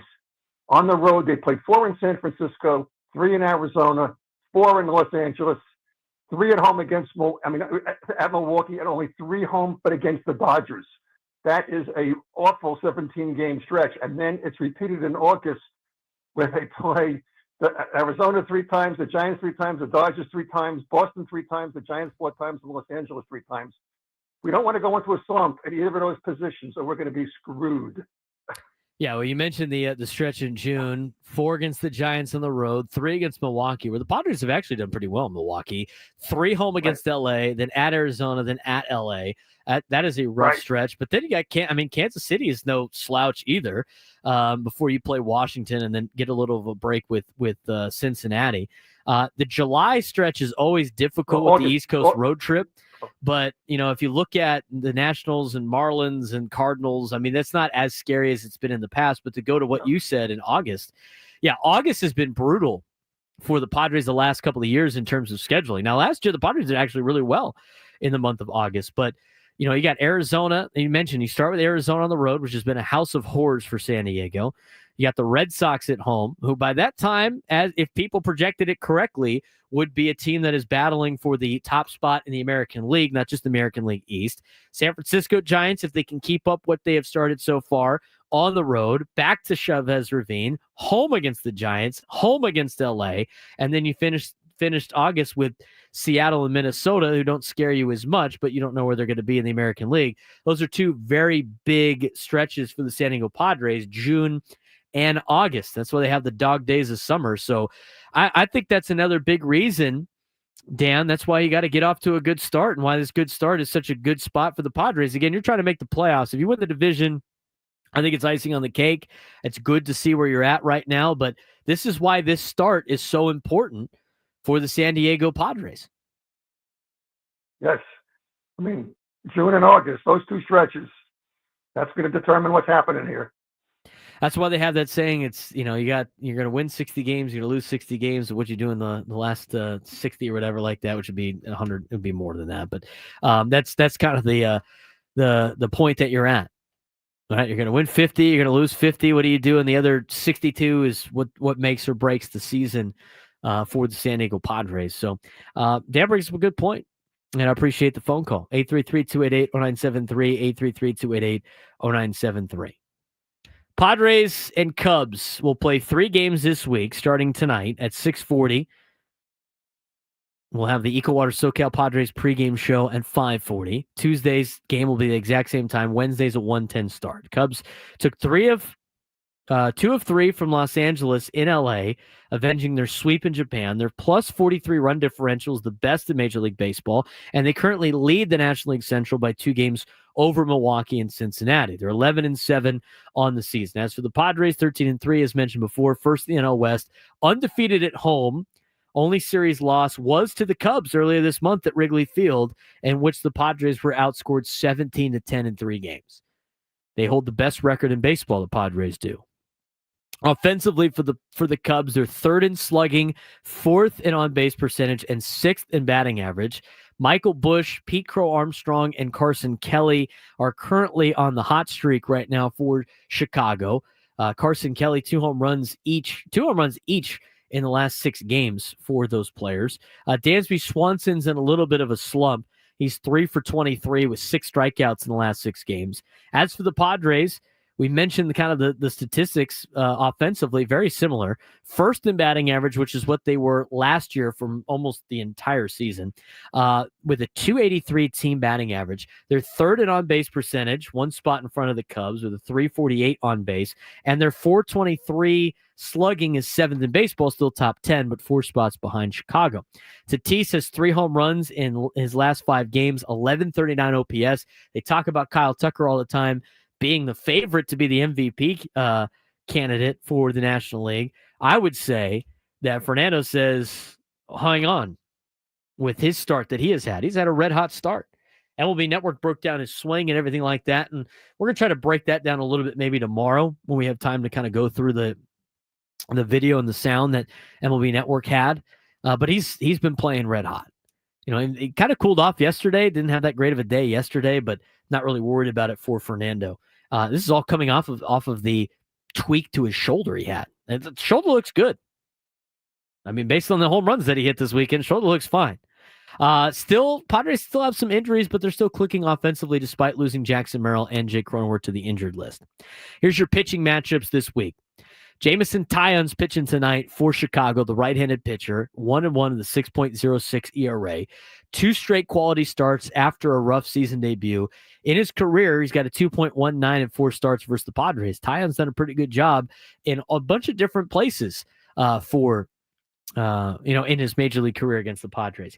He's going against Dylan Cease, who's coming off of career worst outing of giving up 9 earned runs. He's 1-1 with a 7.98 ERA this season. Has dominated the Cubs in his career. A team that drafted Dylan Cease. 2.38 ERA and 7 starts. He was drafted by the Cubs, made his hay with the White Sox, now obviously with the Padres, but he's done really well against Chicago in the past. So we'll see how he bounces back against a very potent lineup for Chicago. Tuesday's game, Shota Imanaga. He looked pretty good against the Padres last time out. Now, that being said, there was a lot of great defensive plays for Chicago in that game. I mean, Cubs robbed Padres of extra base hits. The wind didn't help either. I mean, Xander got a hold of one, in early on in the contest that died. The only one that got Imanaga was Martin Maldonado. He had a solo shot to left field. Martin supplying the only run that Friday, a couple Fridays ago. Imanaga 2-1 with a 2.70 ERA. He, like I mentioned, he beat the Padres earlier this month, 7 1/3 innings of 1-run ball. Randy Vasquez will get another start on Tuesday. He's 1-1 with a 1.72 ERA. He has been more than fantastic for the Padres. Strong ERA despite command struggles. He still walks a lot of batters. He's walked 12 batters in 15 2/3 innings pitched. And the Cubs tagged him for 3 runs, only 2 of them earned back on April 5th. Wednesday's matchup, another lefty, back-to-back lefties that the Padres have to deal with, and Matthew Boyd, who shut out the Padres earlier this season, 17 strikeouts, 7 walks in 17 innings pitched, allowed first runs of 2025 in his last start. I mean, the guy had been exceptional. He's 1-1 with a 1.59 ERA. He went on Friday against Los Angeles. He'll be going against Nick Pivetta, who's 2-1 with a 1.59 ERA this season. One shaky start versus the Cubs. See if he can bounce back against Chicago, but surrounded by 2 7-inning scoreless games in which he has pitched gems at Petco Park. Kyle Tucker is the current leader in OPS for the Cubs with Michael Busch and Seiya Suzuki right behind. Padres' biggest leader. 2 of the 3 guys that are leading in OPS are on the injured list right now in Jackson Merrill and Jake Cronenworth. Fernando is in that group as well with a 994. Tucker leads the field for the Cubs in home runs. He's got 5. Suzuki's got 4. Kelly's got 4. Swanson's got 4. Padres have Tatis as their home run leader with 4 home runs. Merrill's got 3. Again, not going to participate, and had 2 tied with 2. RBI's leader is Tucker with 18. Merrill's got 10. Again, Merrill out. In terms of steals, Pete Crow Armstrong with 6. Stolen base leaders for the Padres, Fernando, Manny, both tied with 6, and Xander Bogaerts with 4 at this particular point. In terms of an injury report for the Chicago Cubs, Carson Kelly has a left hand contusion. He was hit by a pitch. X-rays were negative. He's day-to-day. Seiya Suzuki, right wrist pain, jammed on April 7th. He's day-to-day. Justin Steele is out for the year. Flexor/UCL surgery scheduled April 18th. He's out for the season. Javier Assad, left oblique strain. He's expected in late April, rehabbing in Iowa. Don't have to worry about him this week. Tyson Miller with a hip, Ryan Brazier of a groin, and Vidal Brujan of an elbow are all on the injured list as well. So that's the latest for the Chicago Cubs. In terms of the Padres, Brandon Lockridge is hit with a low-grade hamstring strain. He's considered day-to-day. Jackson Merrill not swinging yet or performing explosive movements with a hamstring injury. We'll see if we get updates on that today during Gwynn and Chris. Jake Cronenworth with a rib fracture, no timeline yet. He'll probably miss some decent amount of time. Yu Darvish, elbow injury, light bullpen session on April 12th. That was the latest update. He actually went out there and threw off a mound through about 10 to 11 pitches. Not a lot of high intensity, but really wanted to see how he felt after that. So hopefully we can update on Yu Darvish. He's starting to ramp up a little bit, but he's expected to throw again on a mound and then get to a rehab and a couple of rehab starts before he really will start pitching for the Padres again. And that won't be until probably the end of May at the earliest for Yu Darvish. Matt Waldron, oblique strain, transfer to the 60-day injured list. He will be out for a significant amount of time, obviously. But the Cubs are coming in. They have young pitching talent. I mean, Ben Brown bounced back from a tough start with 6 shutout innings against the Dodgers. Don't have to worry about him. The offense is super deep. Carson Kelly, 2 home runs, 5 times on base in the Dodgers series opener. Also catching Brown's gem. He brings veteran presence and power behind the plate when healthy. Michael Busch continues to shine. He went 4 for 5 with a home run and 2 doubles over the weekend against the Dodgers.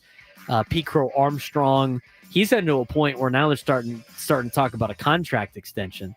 So their key concerns, they got injury to key players, but they have consistency from young pitchers, and their offense is legit. And that legit offense is going against a legit pitching staff that has shut out the last 3 games against the Colorado Rockies.